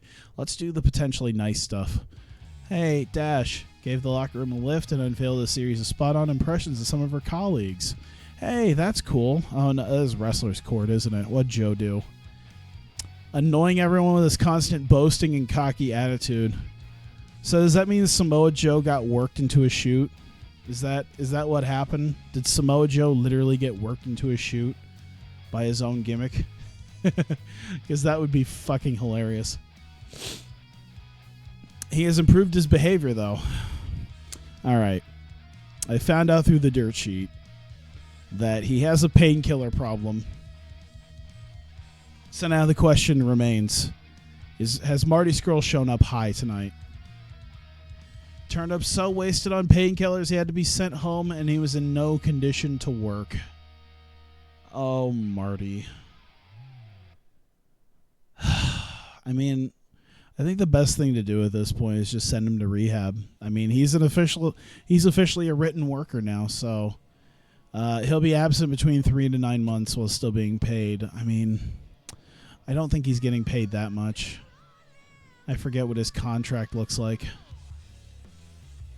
And this is like, all right, he turned up late, and that was a slap on the wrist, and that was a long time ago, but not wasting up on painkillers. He's too high to do anything. He wasn't on the card tonight, was he? I don't think he was. No, he wasn't on the card at all. So, you know what? I'll rewrite. I'll rewrite how the Grand Prix goes. I'll just send his ass to rehab. He's very unhappy about that. You showed up wasted on painkillers. Oh my God. Did I inspire loyalty or Velvet Glove? What did I do? Okay. I want to see what happened. Okay, Velvet Glove and loyalty. Look at that. I got myself back into the realm of motivational speeches. That's amazing. But I think I'm going to keep it where I'm at because we're at a B pay-per-view. So if I can keep this going for another month, I'll do my motivational speech for the GP final. I think that's probably the best idea. I wonder how long he's out for. How long are you gone for? 3 months. All right. See you in the lead up to anniversary. We might find something for you to do. Glad always to catch my streams. Yeah, I always stream very late. Glad you showed up. I appreciate it. Just showed up in time for me to send Marty Scurll home because he was wasted away on painkillers. Southwest Nevada. Now, I originally did Cox Pavilion, but that only holds like 2,000 people because I think I didn't plan on the idea that in like a few months I would have more people watching. So I think I want to find a new building because I think I've done this already where I was going to where I went to the Aberdeen Pavilion because I felt like I was too big for one of the other buildings I was already at. So let's do between 4,000 and 5,000, and let's see what I can get my hands on in Nevada. Bellagio, Hard Rock, the Coliseum at Caesars. Okay. I mean, I could do 4,000, 4,100, 5,000. Should I just do an even 5,000? I feel like that's not even a like. Where would I officially be doing that? Like at the Bellagio Hotel. I mean, I guess I'll do it. Why not? If they're allowing me to do do that company-wide medical check. Oh boy. Can you imagine what that ends up turning up? I'm a little afraid actually. I might have to do that. I might have to, you know, I might wait till the GP final. I'll make it to the GP final and then I might do like a company-wide medical check. So that way it's like, okay, I got a major pay-per-view done. Now let me see who's fucked up so I can do with them what I need to do and not worry about them. And I have plenty of time to rewrite my anniversary show. That might be a thing I'll have to do after GP final. Like next month, check Kurt. Oh, fuck me. Oh, man. Check Kurt. Just 2 words. 2 words is all it takes to make me, like, piss my pants. Yeah, it's only during the AM part of the day. Two words is all it takes to make me piss my pants. Check Kurt. Like, fuck, I need Kurt. Let's not check Kurt. Can we not check Kurt? Just pretend Kurt's not on a bunch of shit. And we'll just leave it be. All right. Okay, so we'll add from the pre-booking. Should we start off with Leva Bates, Kairi Hojo? Maybe we should just start off with the women's tag. Let's do that. Let's start off with that. 87.85. I'm liking it. I always forget this. I have to check this like every damn time.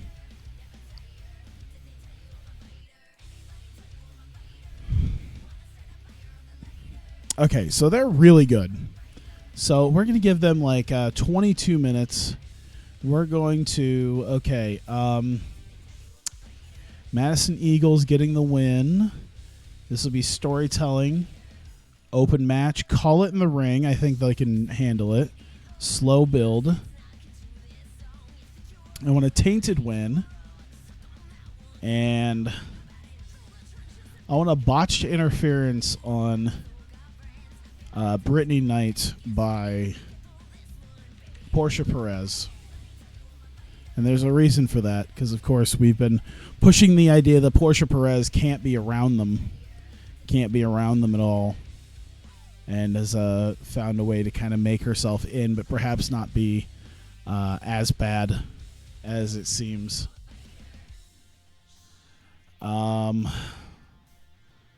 see. You just got the name Shimmer and Shine, yeah. I mean, it's not all that clever, but yeah, I thought like, hey, Madison Eagles, Nicole Matthews. Okay, makes sense.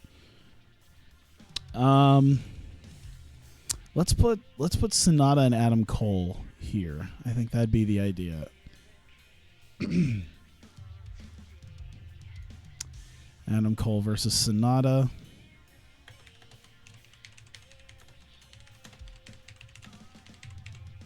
Hawkeye Pro Grand Prix.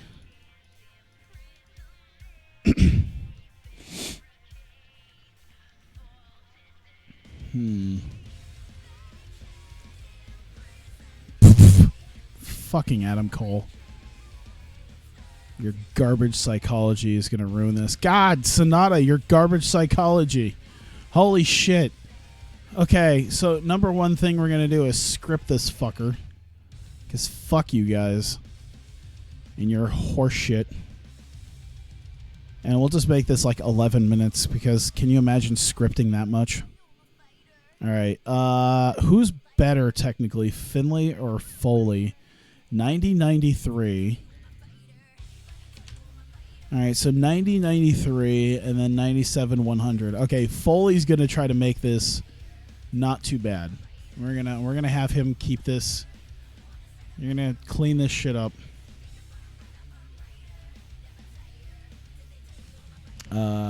Sonata getting the win. Open match, decisive win. Just keep it simple. You're not helpful. In fact, I might put you guys above. You guys will open, because I feel like Shimmer and Shine versus the Revolution could actually do better. All right, Juice. Juice was around. Oh, I got it. I got it. Okay. So Juice.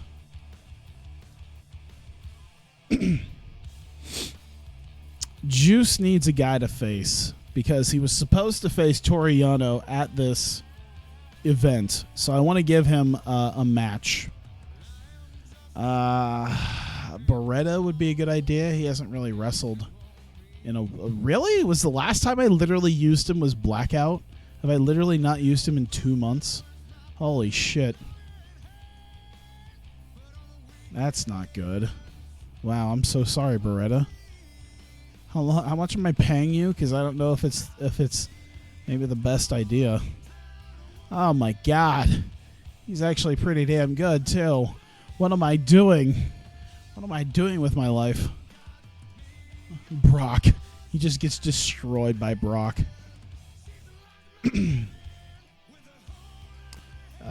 Jeez. Watch Beretta pull like a fucking 90 out of this match. And then I'll feel really sad that I haven't been using him for a while. He's heavyweight Trent. He should be doing pretty damn well. All right, let's do that.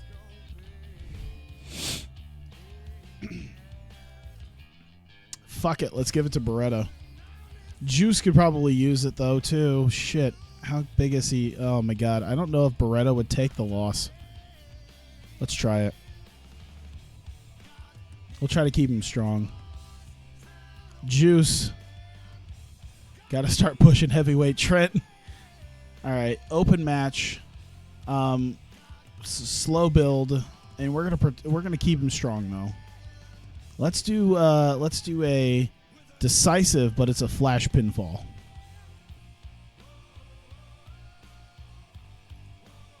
He's extremely unhappy. Okay, let's protect him as well. Protect him. Keep him strong. Juice is overcoming the odds, known as Beretta. Juice is overcoming the odds of Beretta to get this.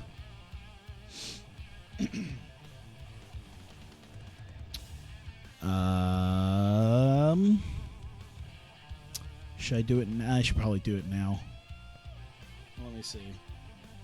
Yeah, in comparison to some of the other matches coming up, Leva Bates, Kairi Hojo, let's give him 20. 73, 81, 77, yeah. Let's give him just 20. Let's make him just work with that. All right, Leva Bates getting the win. Open match, slow build. Tainted win. Interference on Kairi Hojo by, of course, Athena and Courtney Rush. There we go. But my God, she did it. Oh, she's willing to take it. I wonder what the difference is in their popularity. Okay. Negligible. In fact, this should probably help make Leva Bates a little bit more. That'll be helpful. All right. Yeah, it looks like it's going to be Joe Cesaro. That'll be the next one. Grand Prix match. Cesaro. Samoa Joe. In fact, I might put this one below the women's match.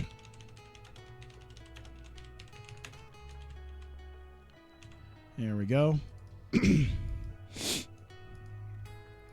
How long can you go? Holy shit. 82 and 85. Whoops. 74, 84. All right, let's put you at like 19 minutes. Samoa Joe getting the win right at the tail end. Open match, slow build, decisive win. Trying to think if there's anything else I need. I think that's it. Call it in the ring. I think you'll be fine. There you go. Let's put that behind there, though. I think we just got 2 more matches here. Let's see. We got Leva Bates, Kairi Hojo. We got the Shimmer and Shine.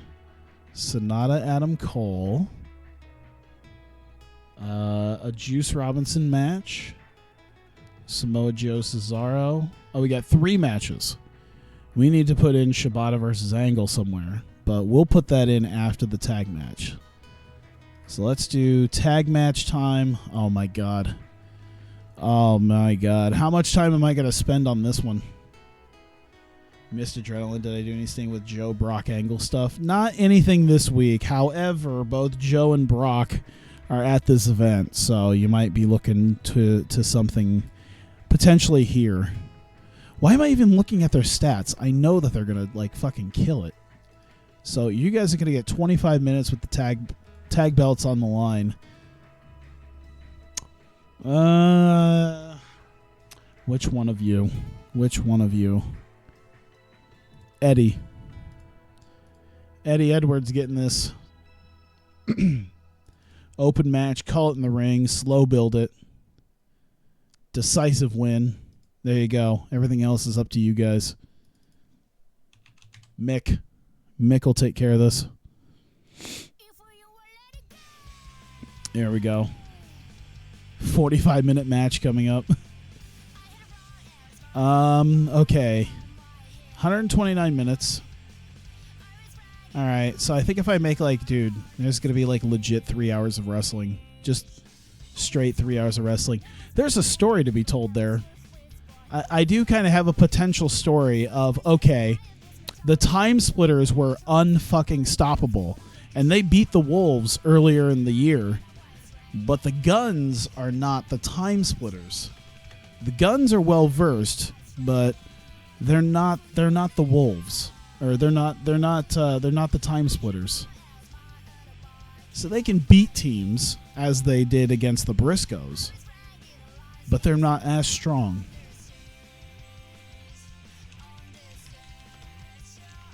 Whoops.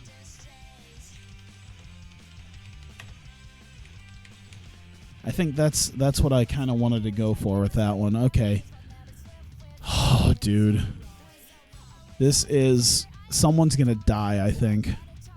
I think this is how you kill two people in one match.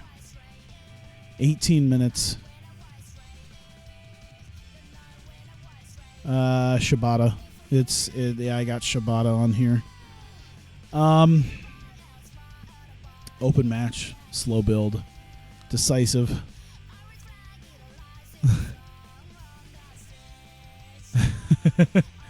It's Kurt Angle. I give Kurt Angle a stunt bump. Will he take it? No, he's not. Really? Kurt's crazy enough to do it.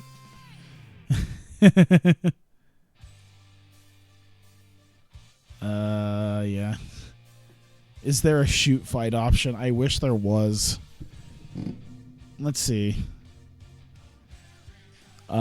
Spectacle, Wild Brawl, but that's not really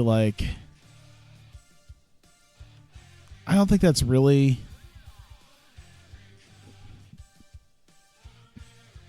Yeah.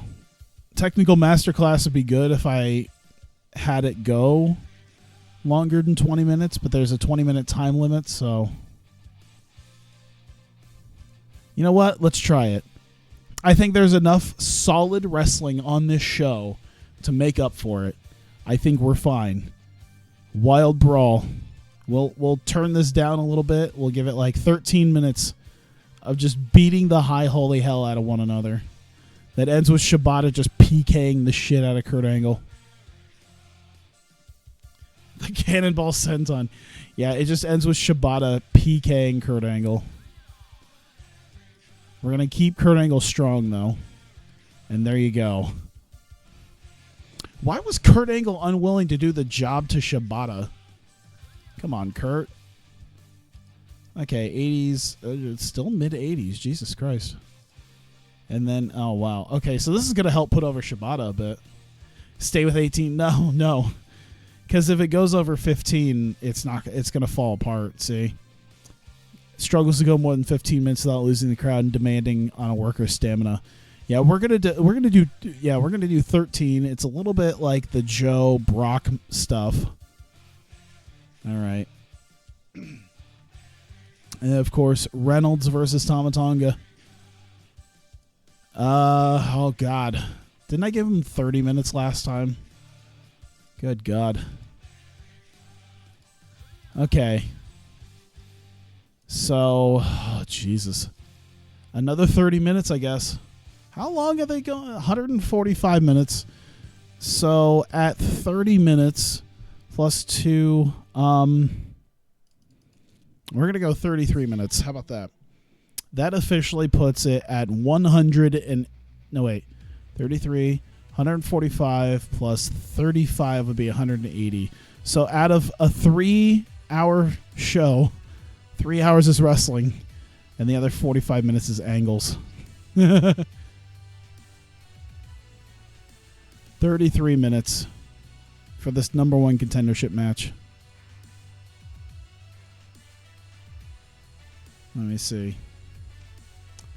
Winner earns rematch for the heavyweight title. All right. And we have Alex Reynolds with the win. And I want this to be open. I want this to be called in the ring. I want this slow booked. I want a decisive win. However, I want interference on Tama Tonga by Brock Lesnar. This is the reason ROH doesn't grow. I wish Tai2J was here. I don't think this is as fucky as I did Death Flag with the Reynolds Pete Dunne. 3 straight hours of wrestling out of 3 hours. I mean, to be fair, it's going to be like 3 hours, 45 minutes. But yeah.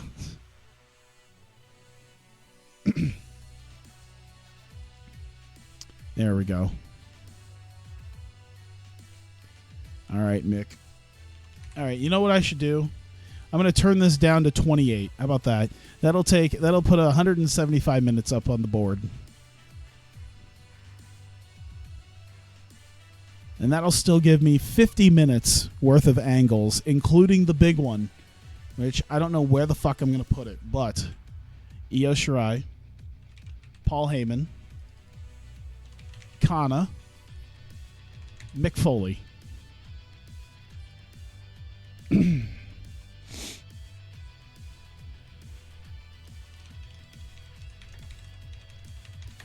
Contract signing leads to an almost brawl, but Foley has a no contact.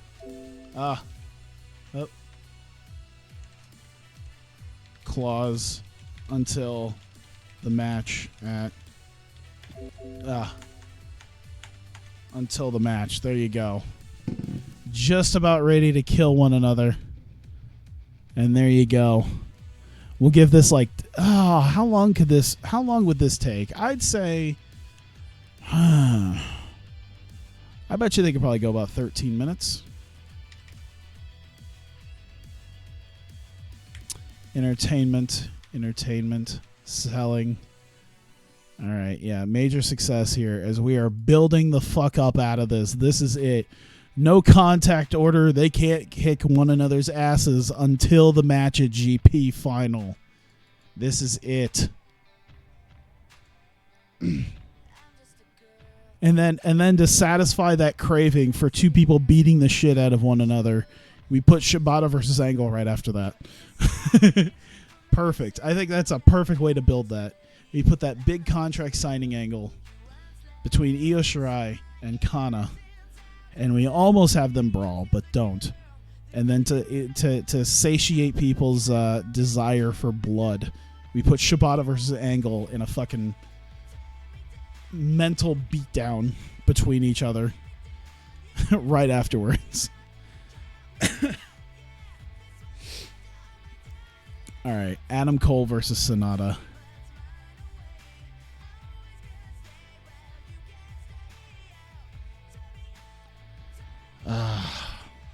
Okay, there's a couple things I want.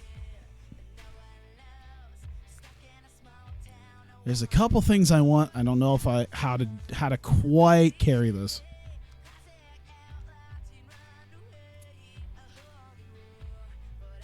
All right, I'm going to start throwing some minor ones in, I think. An angle set to have minor impact will not be very important. This is for things like cutscenes, video recap. I really should be doing more of these. Not recorded in the show's history. Have no impact at all on the show's rating. I mean, it should be recorded into the history, but...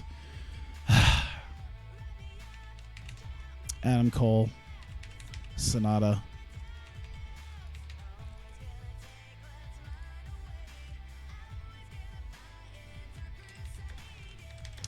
As Cole and Sonata recover from their match, a video plays announcing a revolt is coming. Once again, a tease, just a couple minutes, a bit of a tease between them. I guess not between them, but there's a teaser video.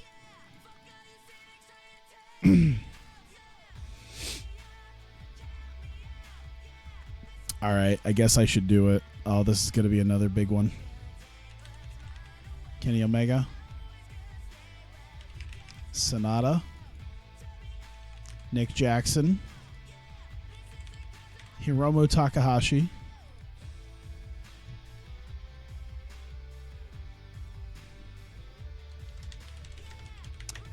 Omega out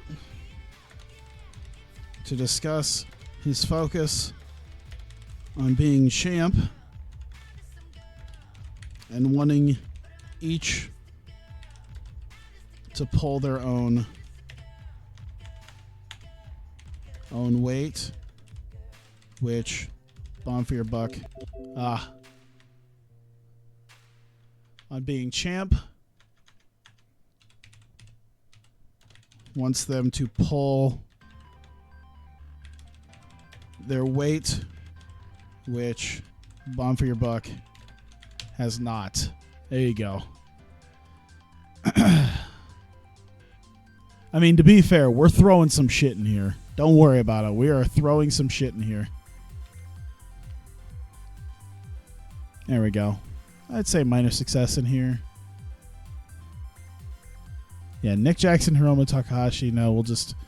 There you go. We'll throw that right there.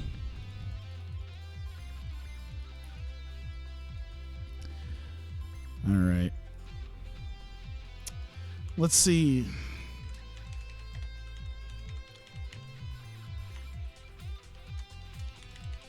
Omega decides to cut fat.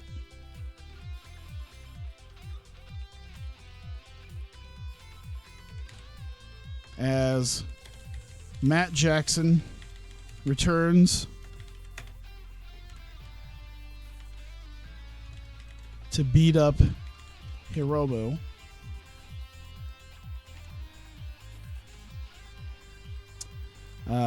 Let's see.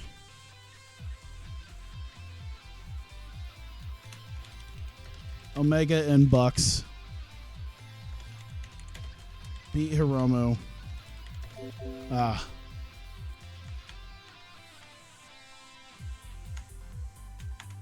Let's see. Sonata refuses and saves until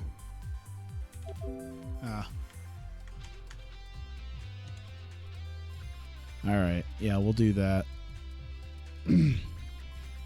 So Kenny Omega, Matt Jackson, Nick Jackson, Sonata, Hiromu Takahashi. It's been sort of built up for a little while now.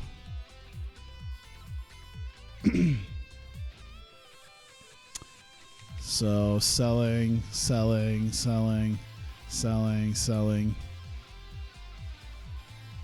And I'd say it's a success on these guys. A little bit of a minor defeat with these two. There we go.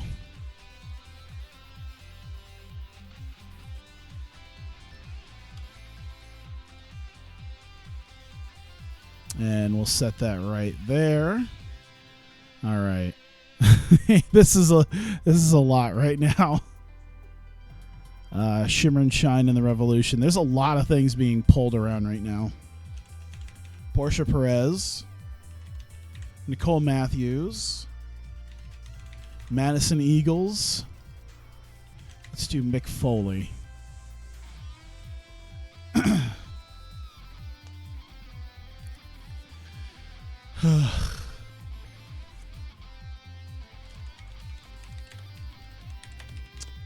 Foley is upset at Perez's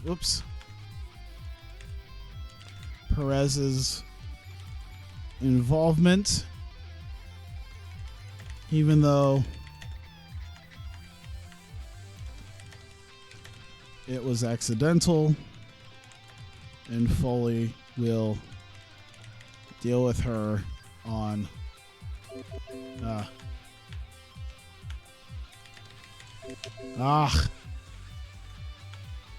Foley will deal with it. Let's just do that. So, entertainment.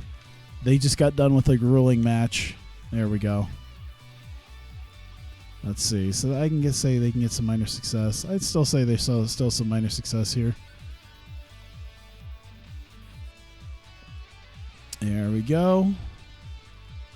We'll set that there. Oh my god. I'm kind of just putting like a bunch of crap in here right now. Like, not crap, but like it felt kind of mishmash, but I think I've got everything. I think I'm working on it.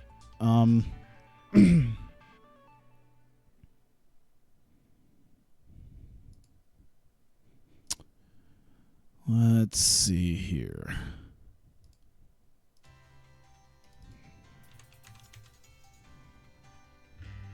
Let's do minor entertainment now, selling.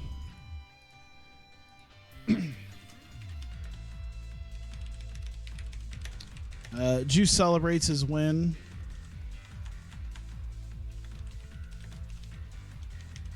Over oh my god. I think that's how it is. Jesus.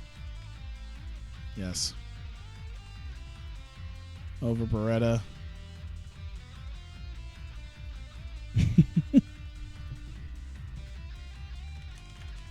And plans to go wild in Vegas and find him. He's going to go to the casino and find some prime Japanese pussy. And if they can find some Sapporo, he will drink the shit out of that.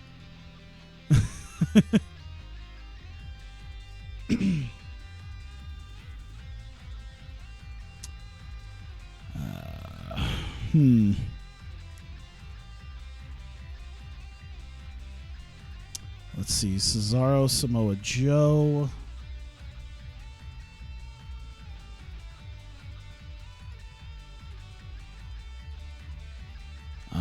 Oh my god, who is Joe facing after this? Joe's facing Sonata. Oh my god.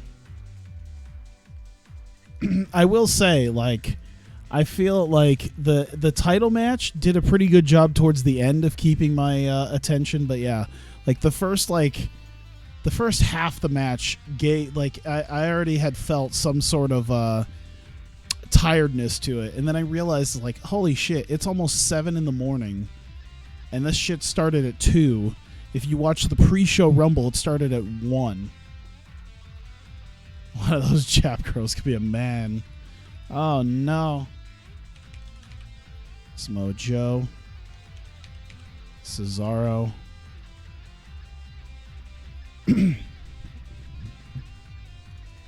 Actually, how about Sonata, Hiromu, and La Sombra? Joe celebrates as Sonata, Sanda. Oh my god. With Hiromu and La Sombra to send a message to his GP opponent. There we go. Let's do like 4 minutes on that.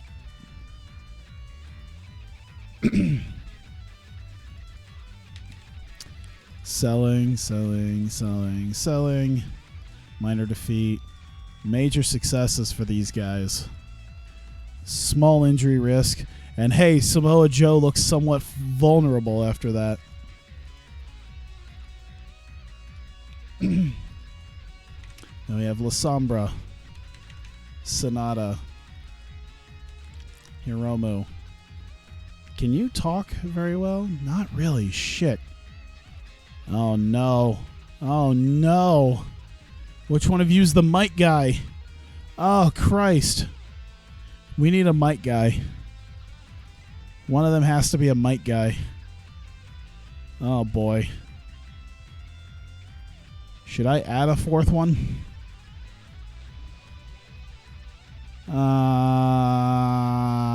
Fuck.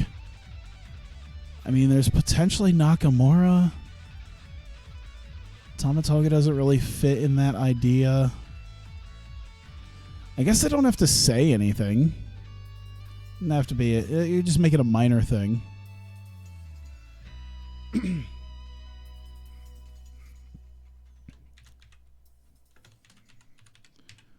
La Sombra, Sonata, and Hiromu.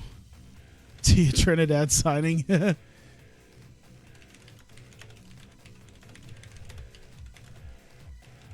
They are now united.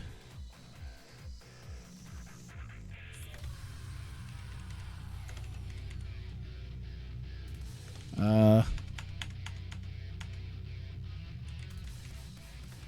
we're going forward.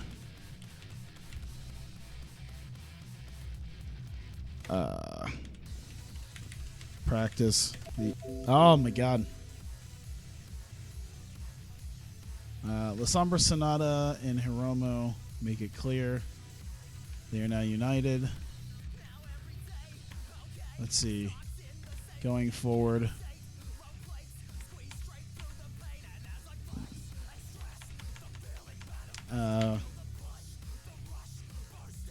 Going forward. What is a good word that could fit in this?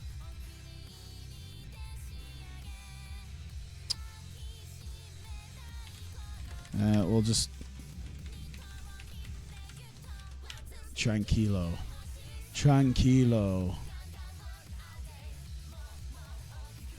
Someone's got to be rated on something.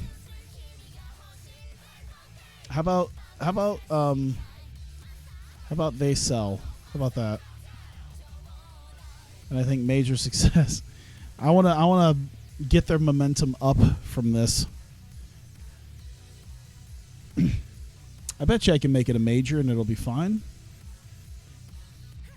It's a little iffy, but I think we can make this work. Sonata's really a mid-carder, and Hiromu's an upper mid. Jesus Christ. Jesus, Hiromu Takahashi is more fucking over than most of my roster. It's kind of odd.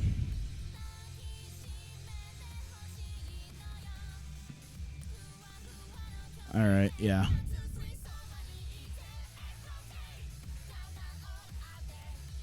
And yep, there.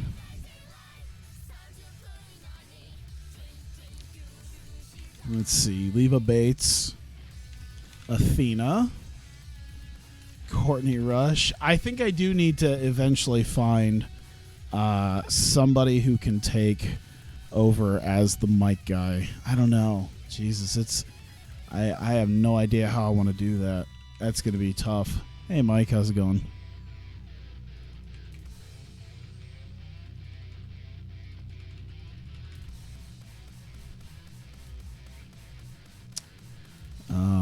Okay.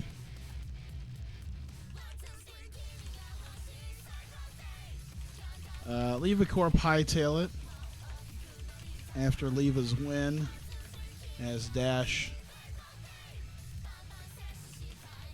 runs in. And Kyrie is furious. There we go. I think this will maybe help make Leva a little bit. Like a fairly legit win over Kyrie, who's... I mean, I guess it's not legit. None of her wins over Kyrie have really been legit. Not bad. I've been having a lot of fucking... I swear to God, I'm eating like Tums like it's candy now. I don't know what it is, but everything gives me like acid reflux in my throat. It's bad. So we'll just leave it there. Yeah, it's a successes. And a solid win at a pay-per-view for Lefa Corp. It's been a little while. Boy, has it been a little bit. Stay on the end of New Year's Dash event to hear how you react. Oh, yeah, dude, it was me just going, well, I didn't see that one coming. And then, like, one of my buddies just being like, I kind of saw it coming because, you know, he said he wasn't done. I'm like, I didn't hear shit about that. How was working Christmas? I did the exact job that I did that I did like 4 years ago when I was younger. And, like, it wasn't bad, but I kind of disliked it. It was just one of those things where I'm just going, man, I'm glad I don't have to do this shit anymore. I'm glad I have a nice cushy job.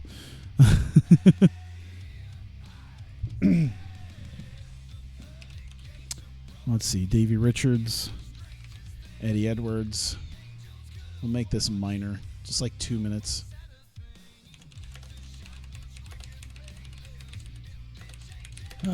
Celebrate with their newly won tag titles. Sex appeal. That's what we're basing this on. Is their sex appeal. Here we go.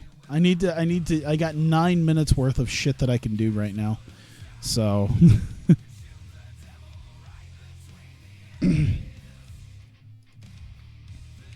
let's see. Alex Shelley, Chris Sabin, let's see.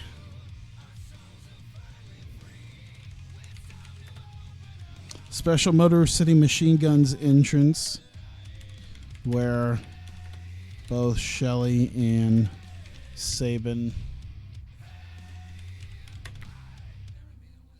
wear wolf pelts to the ring. We can make that minor. Just an extra couple minutes tacked onto that. There you go. All right. 7 minutes. 7 minutes is what I got. So I can maybe do something here between Shibata and Angle, and then Reynolds Tamatonga. Davey, yeah, I'm retiring now. Oh, wait, I'm not. Richards, yeah. Yeah, it's like, it was one of those things where it's like, I heard he retiring, and then, like, I saw him on a Pro Wrestling Revolver card here in Des Moines, and I was like, why? I thought he was done. I wonder, their next show is in May. Oh, wait. Oh, yeah, okay, they're going to Dayton for Friday. Oh, come on. They got to go all the way to Ohio to have Naito. Dude, you know how quickly I'd buy tickets to the Wrestling Revolver if they could get Naito in Iowa? Holy shit.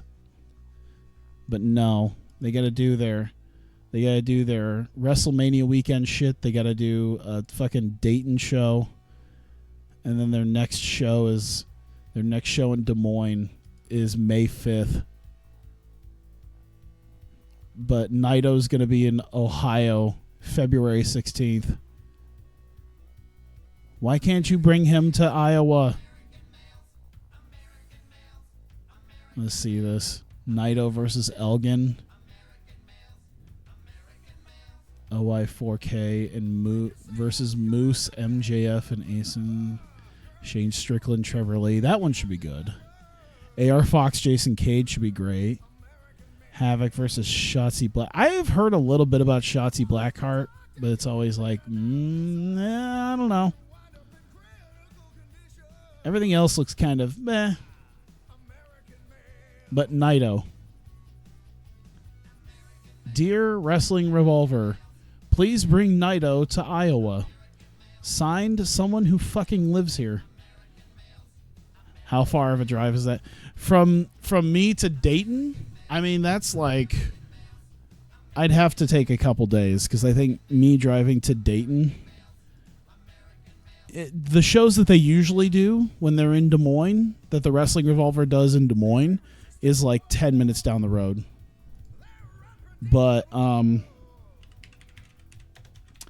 Dayton, Ohio. I do wanna see that. How long? Directions from. Let's just put Des Moines. It is.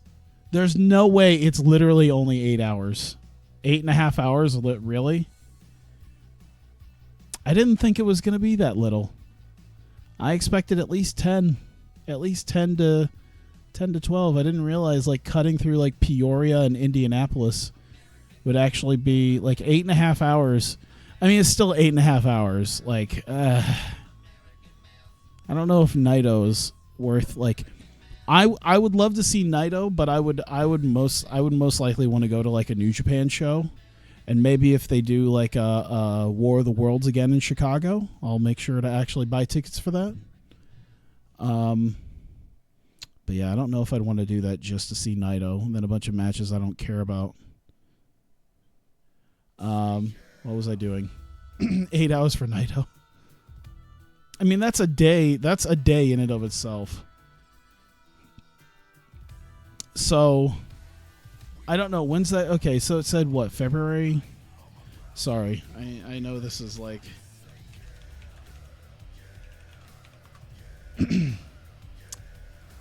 So, Friday the 16th. It's a Friday, which means I'd probably have to go down there on like a third... Like, I'd have to take a couple days off just to do it.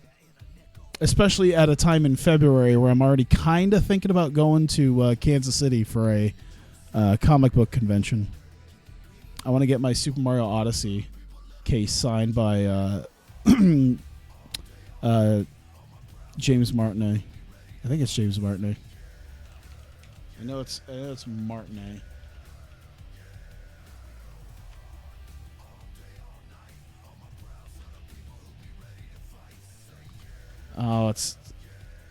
Oh fuck, I forget his name. Charles Martinet. Jesus, I'm dumb.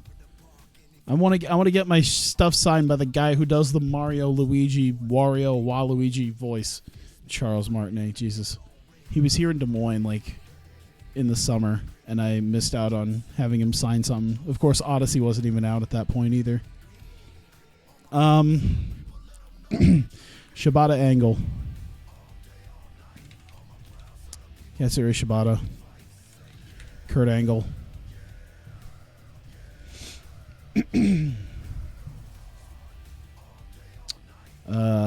Let's see here.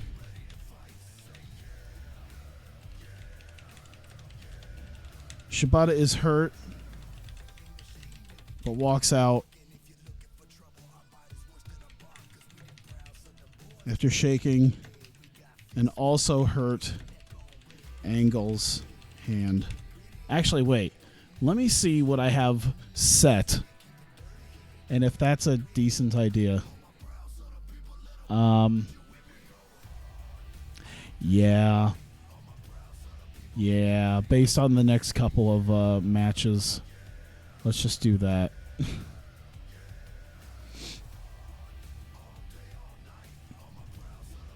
Yeah, I don't want him like completely out. But let's do 3 minutes, and then we could do a final 4 minutes to end the show. Actually, let's just do success and success. There you go. So I'll put that there. And then final show-ending segment. Let's see. Brock. Alex Reynolds. Tama Tonga. The idea for Brock is to not have him around too much.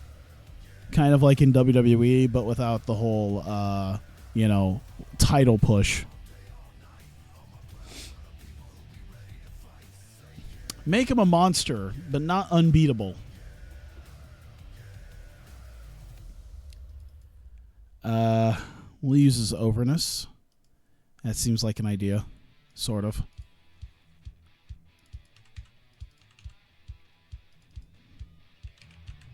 There we go.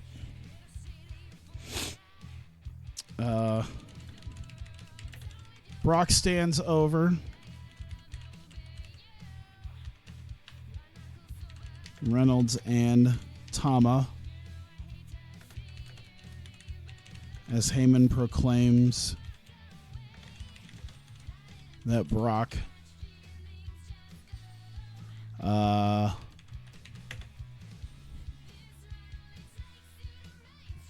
let's see.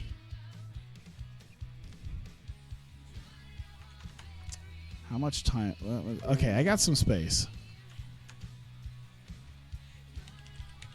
Doesn't care for titles, but but destruction. How about that? I'll just say it myself.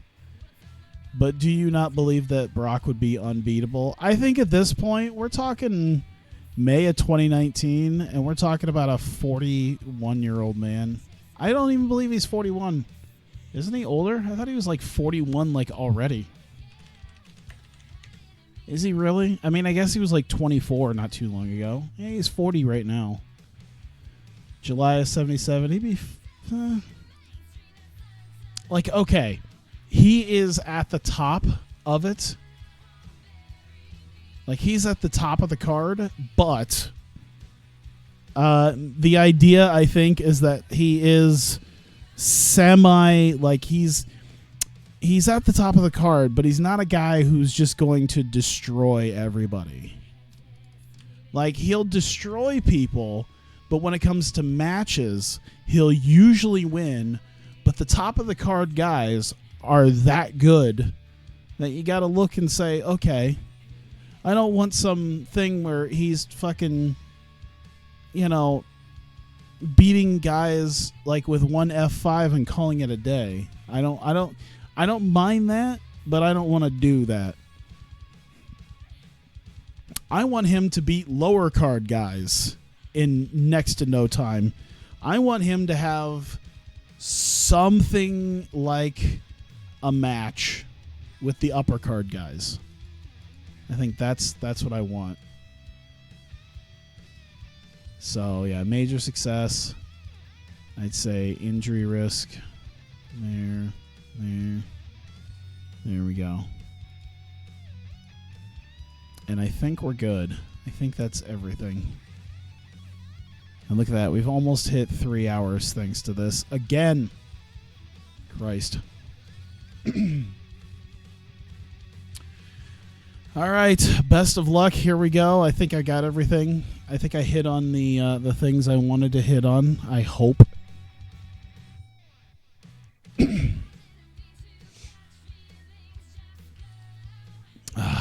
I hope so.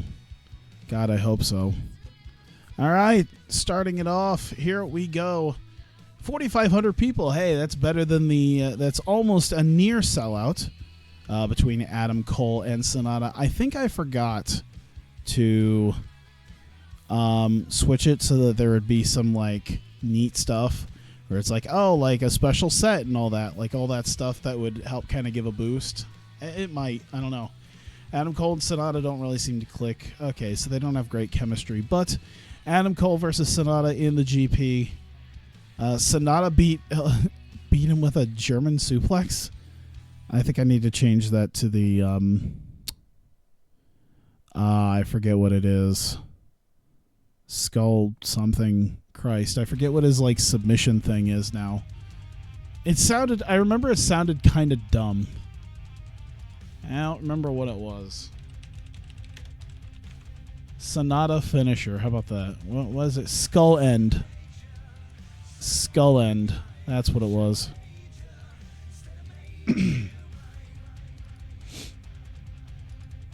The skull end. Yep, there we go. 73 though. Good enough for a an opening bout on the show.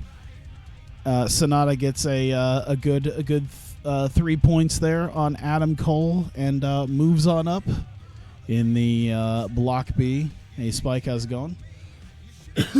Moves on up. How is it that I've managed to get more people at almost 7 in the morning than I did? I guess it's because it started to become a normal person hour. So I'm getting more people. Because it's like I've actually gained people over the course of 3 hours. It's amazing to me. As Cole and Sonata recover from their match, a video plays on the screen that announces that a revolt is coming. And once again, we've seen this video once before talking about a revolt, and apparently the revolt is still on its way. Not sure what it is just yet, but we will find out in due time. But after that, Kenny Omega and the rest of LIJ come out to talk about Sonata's win and that he grows himself ever closer in the GP. But he wants us to discuss his focus on being the champ and the future of LIJ, and decides he wants everyone to pull their own weight, and decides that some people might not be able to pull their own weight. More specifically, Bomb for Your Buck, the first tag team champions. Since we have gotten some new talent in, since we've gotten the likes of the Time Splitters and the Briscoes and many of these other top tier teams in here, Bomb for Your Buck has kind of fallen by the wayside a little bit. Not been able to get some solid wins. And Omega decides that they're going to cut the fat in LIJ. They're going to figure out the things that are wrong, and he knows exactly what is wrong, and that is Hiromu Takahashi. And the person to do the bidding is the returning Matt Jackson, along with Nick Jackson, the Young Bucks, and Kenny Omega lay in on Hiromu. Sonata stands back and is shocked to see what is happening here, that the rest of LIJ have turned on Hiromu Takahashi. Kenny, of course, demanding of Sonata to get in on this and remove the weak link in LIJ. Sonata refuses and instead fights back and comes back. I forgot that they're still heels, I think. Shit. I should have prepared the turn. I'm a dumbass. Could have done this. Would have worked. Whoops. Well, I got to figure it out next time then.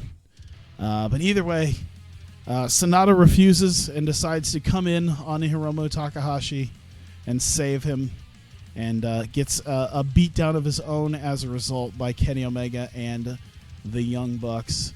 The returning Matt Jackson coming back and beating up on these other members. We go to our Women's Tag Team Championship match, Shimmer and Shine versus the Revolution. Decent wrestling, not much heat. Did pretty okay. I think maybe I did, because if you look at the performances of all of them in comparison to what the rating is, I feel like maybe I did have those boosts to help out with this, because 22 minutes is how long it took this match to eventually go. Decently hard-fought match between them. Shimmer and Shine getting the win, however, against the Revolution after Madison Eagles beat Becky Knox with a handful of tights. Towards the end of the match, Portia Perez, who was not supposed to be down there. Matt Jackson. Oh, yeah, that's right. I debuted a pervert gimmick. Yeah, I forgot about that. I wanted to make the ambiguously gay duo, and could potentially do it with the Young Bucks. Oh, boy. I forgot about that. We could start doing something with the gimmicks a little bit more with this. But either way, Portia Perez had made her way down to the ring to overlook something. Something had gone wrong. Something had looked off to Portia Perez. She's not supposed to be down there, but she was coming down in her own opinion to just help. But eventually she, accidentally distracts Brittany Knight, kind of gets in the way. Didn't mean to, of course. She kind of knows the rules, but didn't mean to get herself directly involved, but eventually did get herself directly involved when she accidentally hits Brittany Knight. And Becky Knox coming in and getting a handful of tights in her effort to deal with Portia Perez, and Shimmer and Shine making their first official defense of the Hawkeye Pro Women's Tag Team Championships.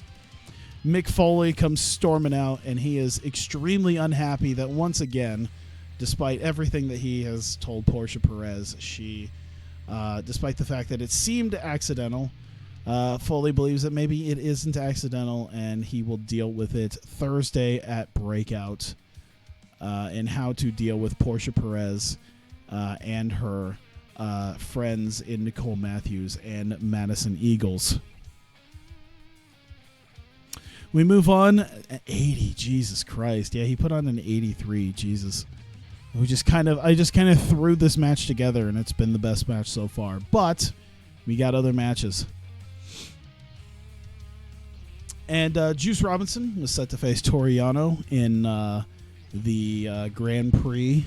But of course, like many other people, Yano was injured, and Beretta came in as a replacement match. Beretta has not been seen in a little while. We did have Johnny Gargano maybe not too recently, but it wasn't too long ago that he had come back and been a part of that. And Heavyweight Trent taking the loss with a roll-up. Juice Robinson getting a quick win, however, decisive one against Beretta. And Juice grabs the win there. And Beretta's not too happy about that, but Juice celebrates the win and maybe goes over the announce table and lets them know that he is planning to go wild in Vegas, find some Japanese women to go balls deep in on. This joke will probably not have it'll get sickening soon, but I think that's Juice's new gimmick. Juice's new gimmick is having yellow fever, and every time he wins a match, he fucks a Japanese woman. That's his gimmick. I can't wait for him to debut on Breakout. He just debuts on Breakout. He just shows up into the locker room and just faints. It's like so many thump.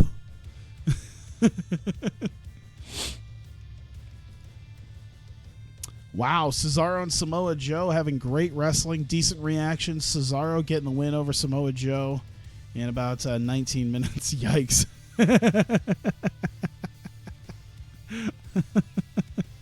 But Samoa Joe getting the win over Cesaro with the Coquina clutch in just over 19 minutes. Gets 3 points for the GP. Solid win there.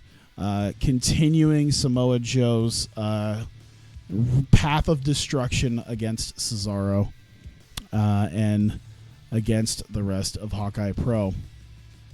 After this, Joe celebrates, but Sonata comes out along with Hiromu Takahashi and this time La Sombra. And Sonata wants to come out because he is the next person to face Samoa Joe in the GP in just a couple of weeks. And I believe it's week 2 in the build-up. Sonata wanting to make a statement against Samoa Joe in the lead-up to their match. And it is shown now that even though Sonata's a little hurt, Hiromu's a little hurt, comes out with La Sombra, and they make it very clear to everyone that they are now united. And after the weeks of La Sombra talking to Sonata, talking to Hiromu Takahashi, and dealing with what they have had to deal with, they are now united. And going forward, they will practice the art and spread the word of Tranquilo. And there you go. La Sombra, Sonata, and Hiromu Takahashi. Of course, better than I expected it to be. Leva Bates versus Kairi Hojo. Of course, we had the build up there with Hojo and Dash Chisako making a mockery out of Leva Corp. Came to hear Leva Bates with a dinner to go. Jesus Christ, I need to find a better name for that. Leva Bates, though, after interference by Athena and Courtney Rush attacking Kairi Hojo, Leva Bates gets a win over Kairi and a nice little momentum boost for the rest of Leva Corp, who then hightail it once Kairi realizes that she has lost. Dash runs in for the save and to chase them off. Kairi is very upset. Dash is very upset. Leva Bates walking away with a win. A win we have not seen from Leva in several months, and perhaps we are finally seeing an incarnation of Leva Corp that is successful. We go up to Alex Shelley and Chris Sabin, Motor City Machine Guns, making a special entrance where both Shelley and Sabin come out wearing wolf pelts to the ring. Once again, talking about the in an allusion to the to the zoo that they were at, and some of the other vignettes that they had done once they realized that they were facing the wolves. Hot diggity damn, that's what I thought was going to happen. That's what I assumed. Sensational wrestling in great heat. The American Wolves, in a phenomenal match, defeat the Motor City Machine Guns in 25 minutes. Eddie Edwards defeating Chris Sabin with an Achilles lock. And the American Wolves have defeated the Motor City Machine Guns, and the American Wolves are the new Hawkeye Pro Tag Team Champions, showcasing the fact that with the strength of Alex Shelley and Kushida as the Time Splitters, were able to compete successfully against just about everyone. And Sabin leaving, yeah, Sabin, man, 97. I mean, come on, you see those hundreds? You see that 98? Come on, man. Either way, the American Wolves with a fantastic match against the Motor City Machine Guns, as one would come to expect. Maybe not in 2019, honestly. Between Sabin and Shelley's injuries, and Davey and Eddie becoming older, and all of them getting older, and having them, having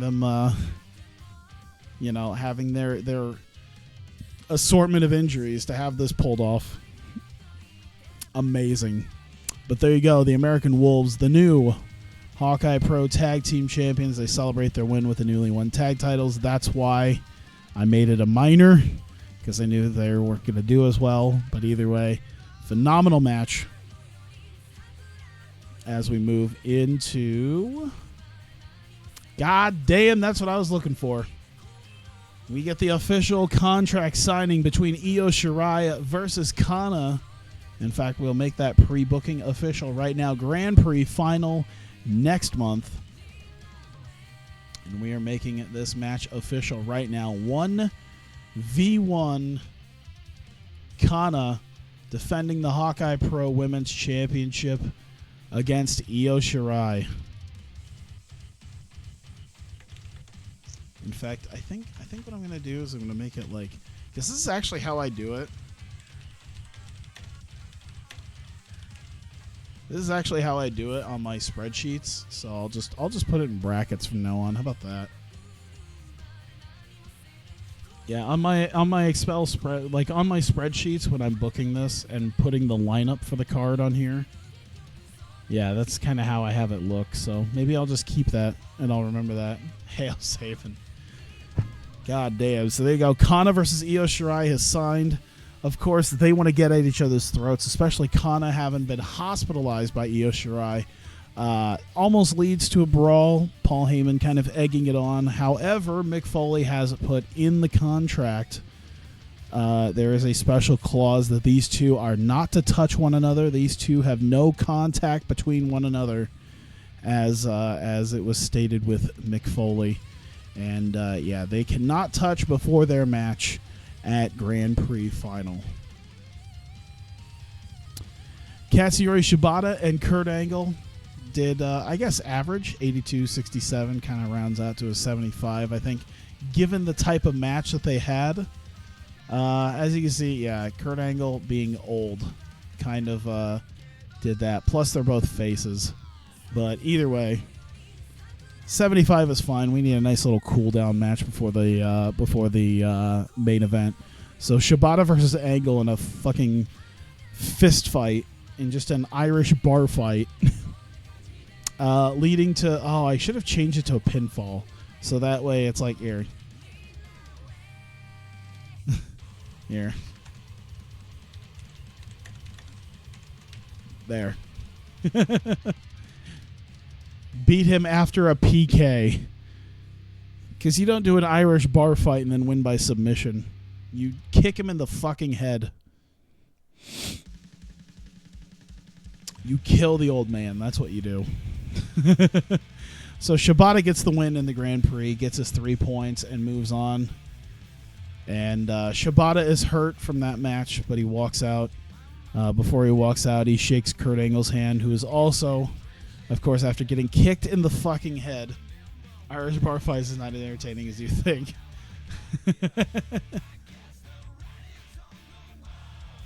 But there you go. Both men extremely hurt. Not very much worse for wear after this sprint of a match that they had. But they shake hands and go their separate ways. Shit, man. Lack of psychology. Can you imagine if both of them had their psychology on full display? Jesus Christ. And in the main event, Alex Reynolds, Tama Tonga, the winner of this match, going on to face Kenny Omega for the Hawkeye Pro Heavyweight title. Alex Reynolds in 27 minutes makes Tama Tonga forced to submit to an... Actually, I should have changed that as well. I want that to be a pinfall. Reynolds does not win by a submission for this. There is no submission. The plan was to have Reynolds cover Tama Tonga. I am changing that. I'm changing this one too. That's not. I'm making this canon. This is the new canon. Bring in Shane. It's pretty boring. Old men screaming unintelligible at each other with thick accents. I mean, I can imagine that's pretty much Shibata versus Angle. Would it not be? I mean, Shibata's not a young guy, but I mean, you're talking about a Japanese man with brain damage screaming at an old American man with brain damage, and they each probably have their own thick accents. Shibata has his thick Japanese accent. Kurt Angle has his thick Philadelphian, or not Philadelphian, Pittsburgh, his Pennsylvanian accent. Old men screaming unintelligible at each other with thick accents. I'm pretty sure you just described Shibata versus Angle. But yeah, goddamn, both of them pulling this away. And Tama Tonga looked to maybe secure the victory over Alex Reynolds. However, Brock Lesnar running in, attacking Tama Tonga, leading to Alex Reynolds half conscious, draping himself over 1979 Shibata's 40. There you go. He's a 40-year-old man. He's basically old. That's middle-aged. You're 40 years old, you're considered middle-aged. Two middle-aged men with brain damage just beating the shit out of each other and screaming. But either way, Alex Reynolds drapes himself over Tama Tonga, gets the 1-2-3. And as of right now, Alex Reynolds will be facing Kenny Omega at Grand Prix Final. So let's set that bad boy up right here. Here we go. Kenny Omega defending the Hawkeye Pro Heavyweight Championship against Alex Reynolds.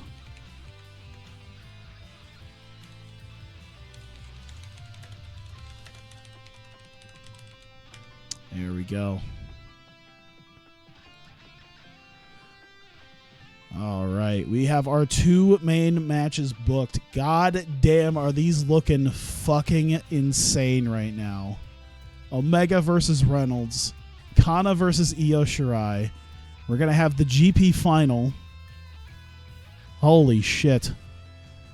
But then, of course, at the end, after everything was said and done, he still attacks Alex Reynolds. Brock stands over the lifeless bodies of Reynolds and Tama Tonga. Heyman is out. Of course, he had been looking for a male representation for Heyman International. And he proclaims that Brock does not care for titles. He only cares for destruction. But if titles come his way, he's not going to argue about it. But all Brock really wants is to destroy everything that has been built thus far. And he's starting with two of the top guys in the promotion in Alex Reynolds and Tama Tonga to showcase his level. And there you go. It ends with Brock Lesnar standing over Alex Reynolds and Tama Tonga as the credits roll. And there it goes. Oh my good God. Holy shit. That was a thing. And hang on.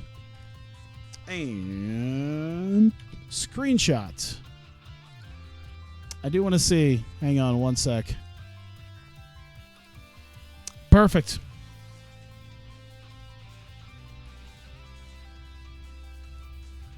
I would like a nice little screenshot for this. Showcase that. That was fucking amazing. Whoops.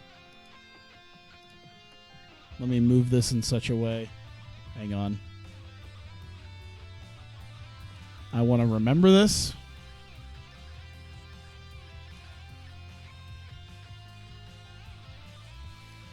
There we go.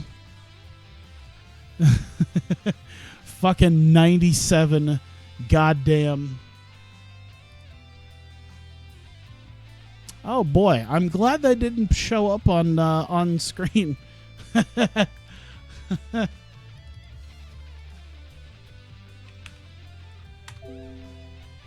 Oh, there we go. All right, that's just gonna be named 97. Not that there was anything bad. There was just a couple of questionable pictures. I mean, it's really nothing that you wouldn't expect a single 27-year-old man to have.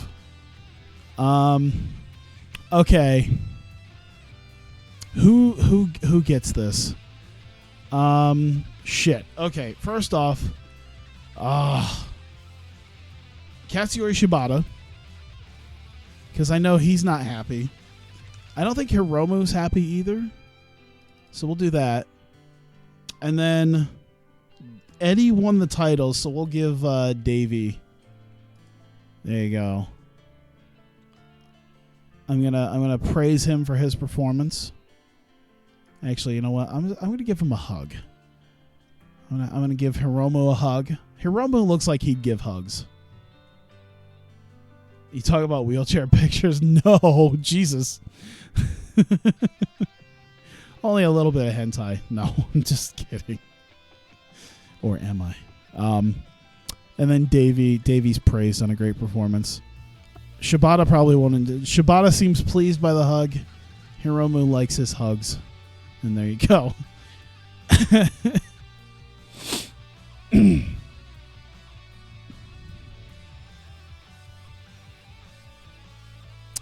Perfect. Oh my God, this has been phenomenal right now.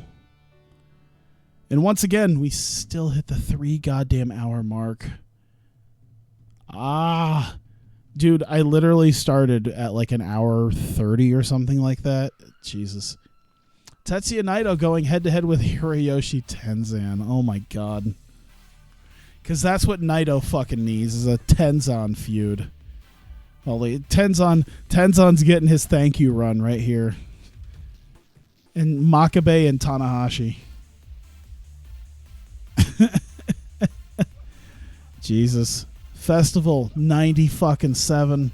90-fucking-7. 90-fucking-7. God damn. 30,000 buys. That's good. I like that. I'm going to print that screen too, just for shits and giggles. Oh. Ooh. Ooh. Ooh. Well. Oh, look, Mark Sherman. Mark Sherman versus Joel Redmond. Hey, we got Jeff Jarrett taking our shit. I'm not a big fan of the fact that Jeff Jarrett's taking our old fucking storylines. Can we send a cease and desist about that? Excuse me, we did that shit 2 years ago. .06, Saban's gone, Cesaro's gone, maybe. And Kofi's contract is coming up. Oh my God. I call plagiarism. Jeff Jarrett needs to get his own goddamn ideas. Wow, 10,000 a month, really? Okay, so here's what we're gonna do. We're gonna make them like really have to push for this. So 14, not covered, but we'll give you 12,000 bonus, 3 years. Yeah, that's like. Yeah, that's serious. So let's see how far up they pull after that. He's a drunk. He doesn't remember. Yeah, that's a very good idea. It's good. Yeah. Fucking Jeff Jarrett. Jesus Christ. King of Darkness Evil versus Jerome Daniels. Bobby Fish versus The Amazing Red. Make WWE do it. Tell them he threw up a too sweet. Hey, Mark Sherman and Joel Redman too sweet at each other, WWE. I need something done about that. Okay. Is Kobe declining yet? I don't think so. He is 37. No. But of course, that's not the...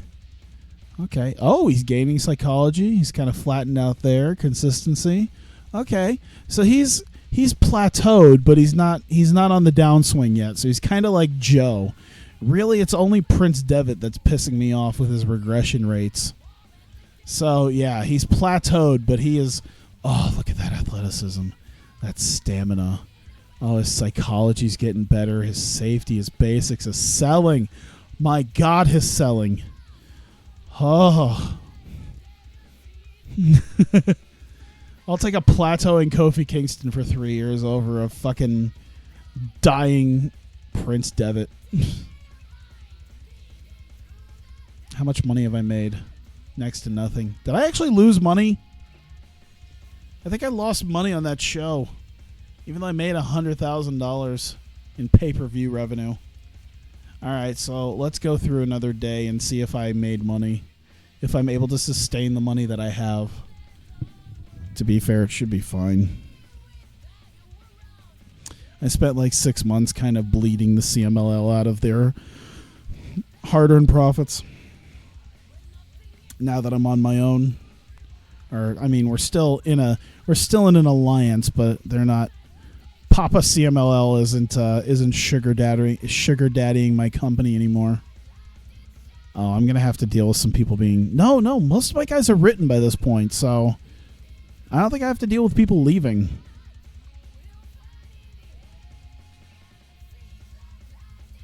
I need Marty Scurll's gone for 3 months, isn't he? Yeah. So he'll be back in time for anniversary. Yeah, let's see. What you got? All Japan. The fuck? All Japan's trying to take Saban. What? He's on paper appearance?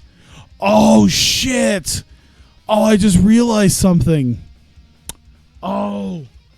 Okay, so he was on a written... Wait, that doesn't even make sense. So he was on a written deal with us. Is Hulkamania not... Are they not... I'm wondering now how the working relationship... No. You should still be able to offer written contracts. I'm wondering if Hulkamania is not offering any more written contracts. Okay, Sport 1. Because, okay, even in a working relationship, you can still offer written deals. They didn't offer Chris Sabin a written deal, though, which means he's really up in the air right now. So even though he's left, yeah, he's their heavyweight champion. They're about to lose their heavyweight champ again. Because I took their I took their first heavyweight champion, Bobby Roode, and Roode dropped the belt to Sabin, and now it looks like All Japan's going to take Sabin. But yeah, he signed an exclusive deal with them. He extended a deal, but it was non-exclusive. I didn't even read the fine print with that. Can they not have... They got to have money. Are they just doing that shitty now? They're about to lose him.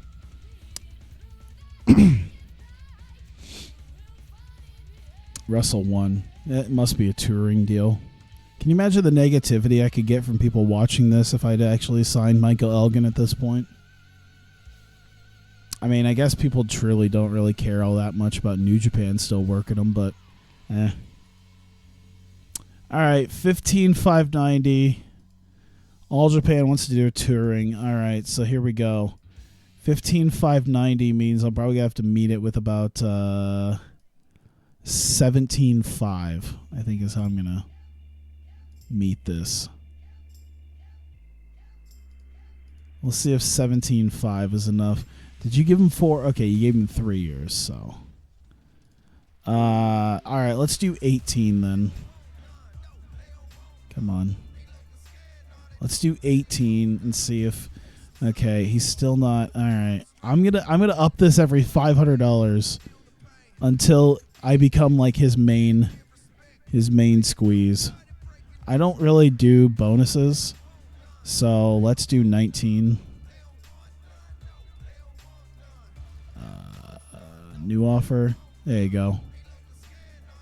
All right, that's where I'll just sit it. We'll figure out anything else afterwards, but I'm pretty sure I'm just going to take that.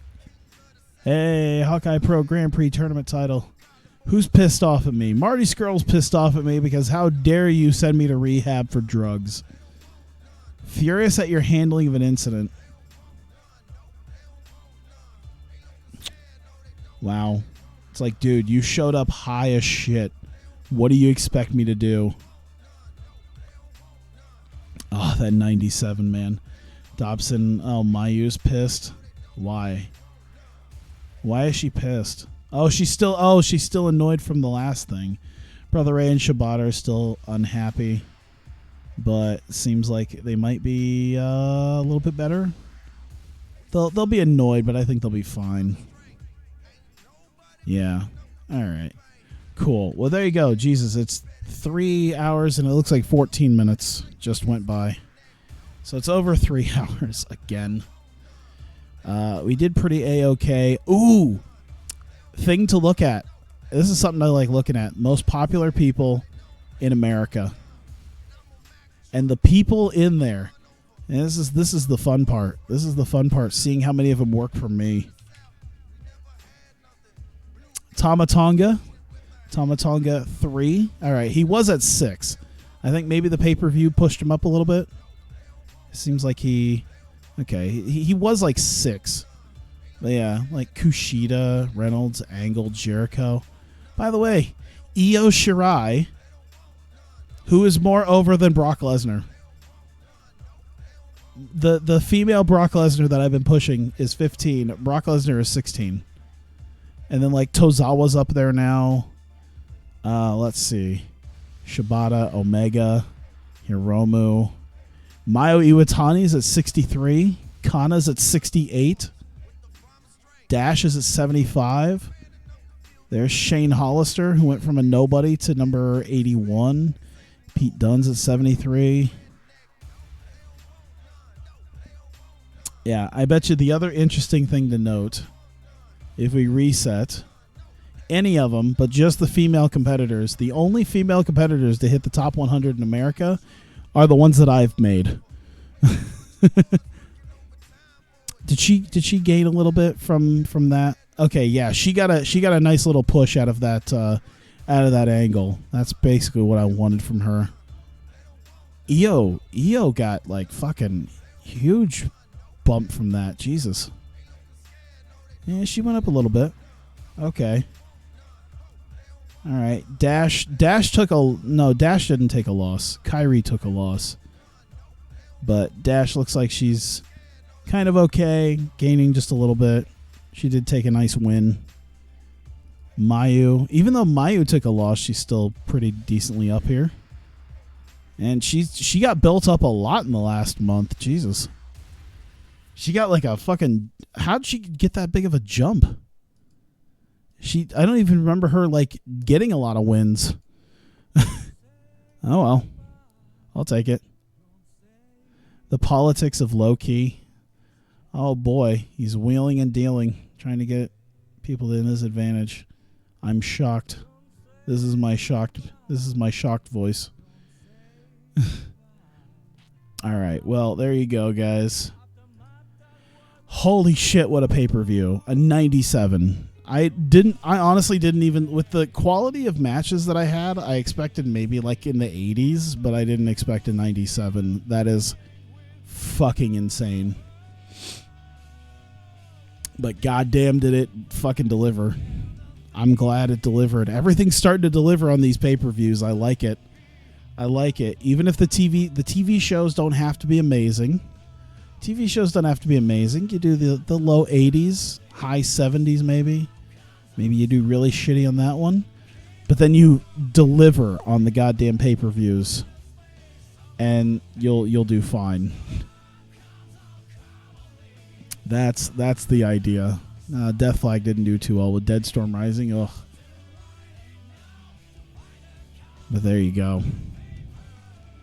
Yeah, I'm sure PWG's still around. I mean, I think the only notable company that has died so far is Progress. I think every other notable company is still here. Yeah, the only notable company that has shut its doors really is Progress. So, yeah, I think everything else is kind of meh. Everyone else is like, okay, sure, why not? But there you go. So it is late. It is late even for me. So thank you guys so much for coming out. I greatly appreciate it. I'm ready to go to bed and enjoy my Sunday of not doing stuff. So thank you guys.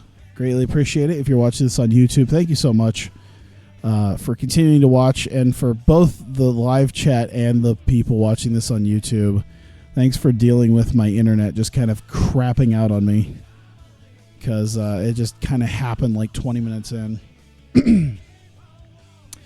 There you go. I'll have a little bit of something afterwards. Like, I'll have a little bit of something on Tuesday. I'll make sure to do another stream, because I was kind of busy Tuesday and just completely out of it. So I'll make sure to try to do, my usual 3 a week at least. But there you go. Thank you, and I'll see you guys next time.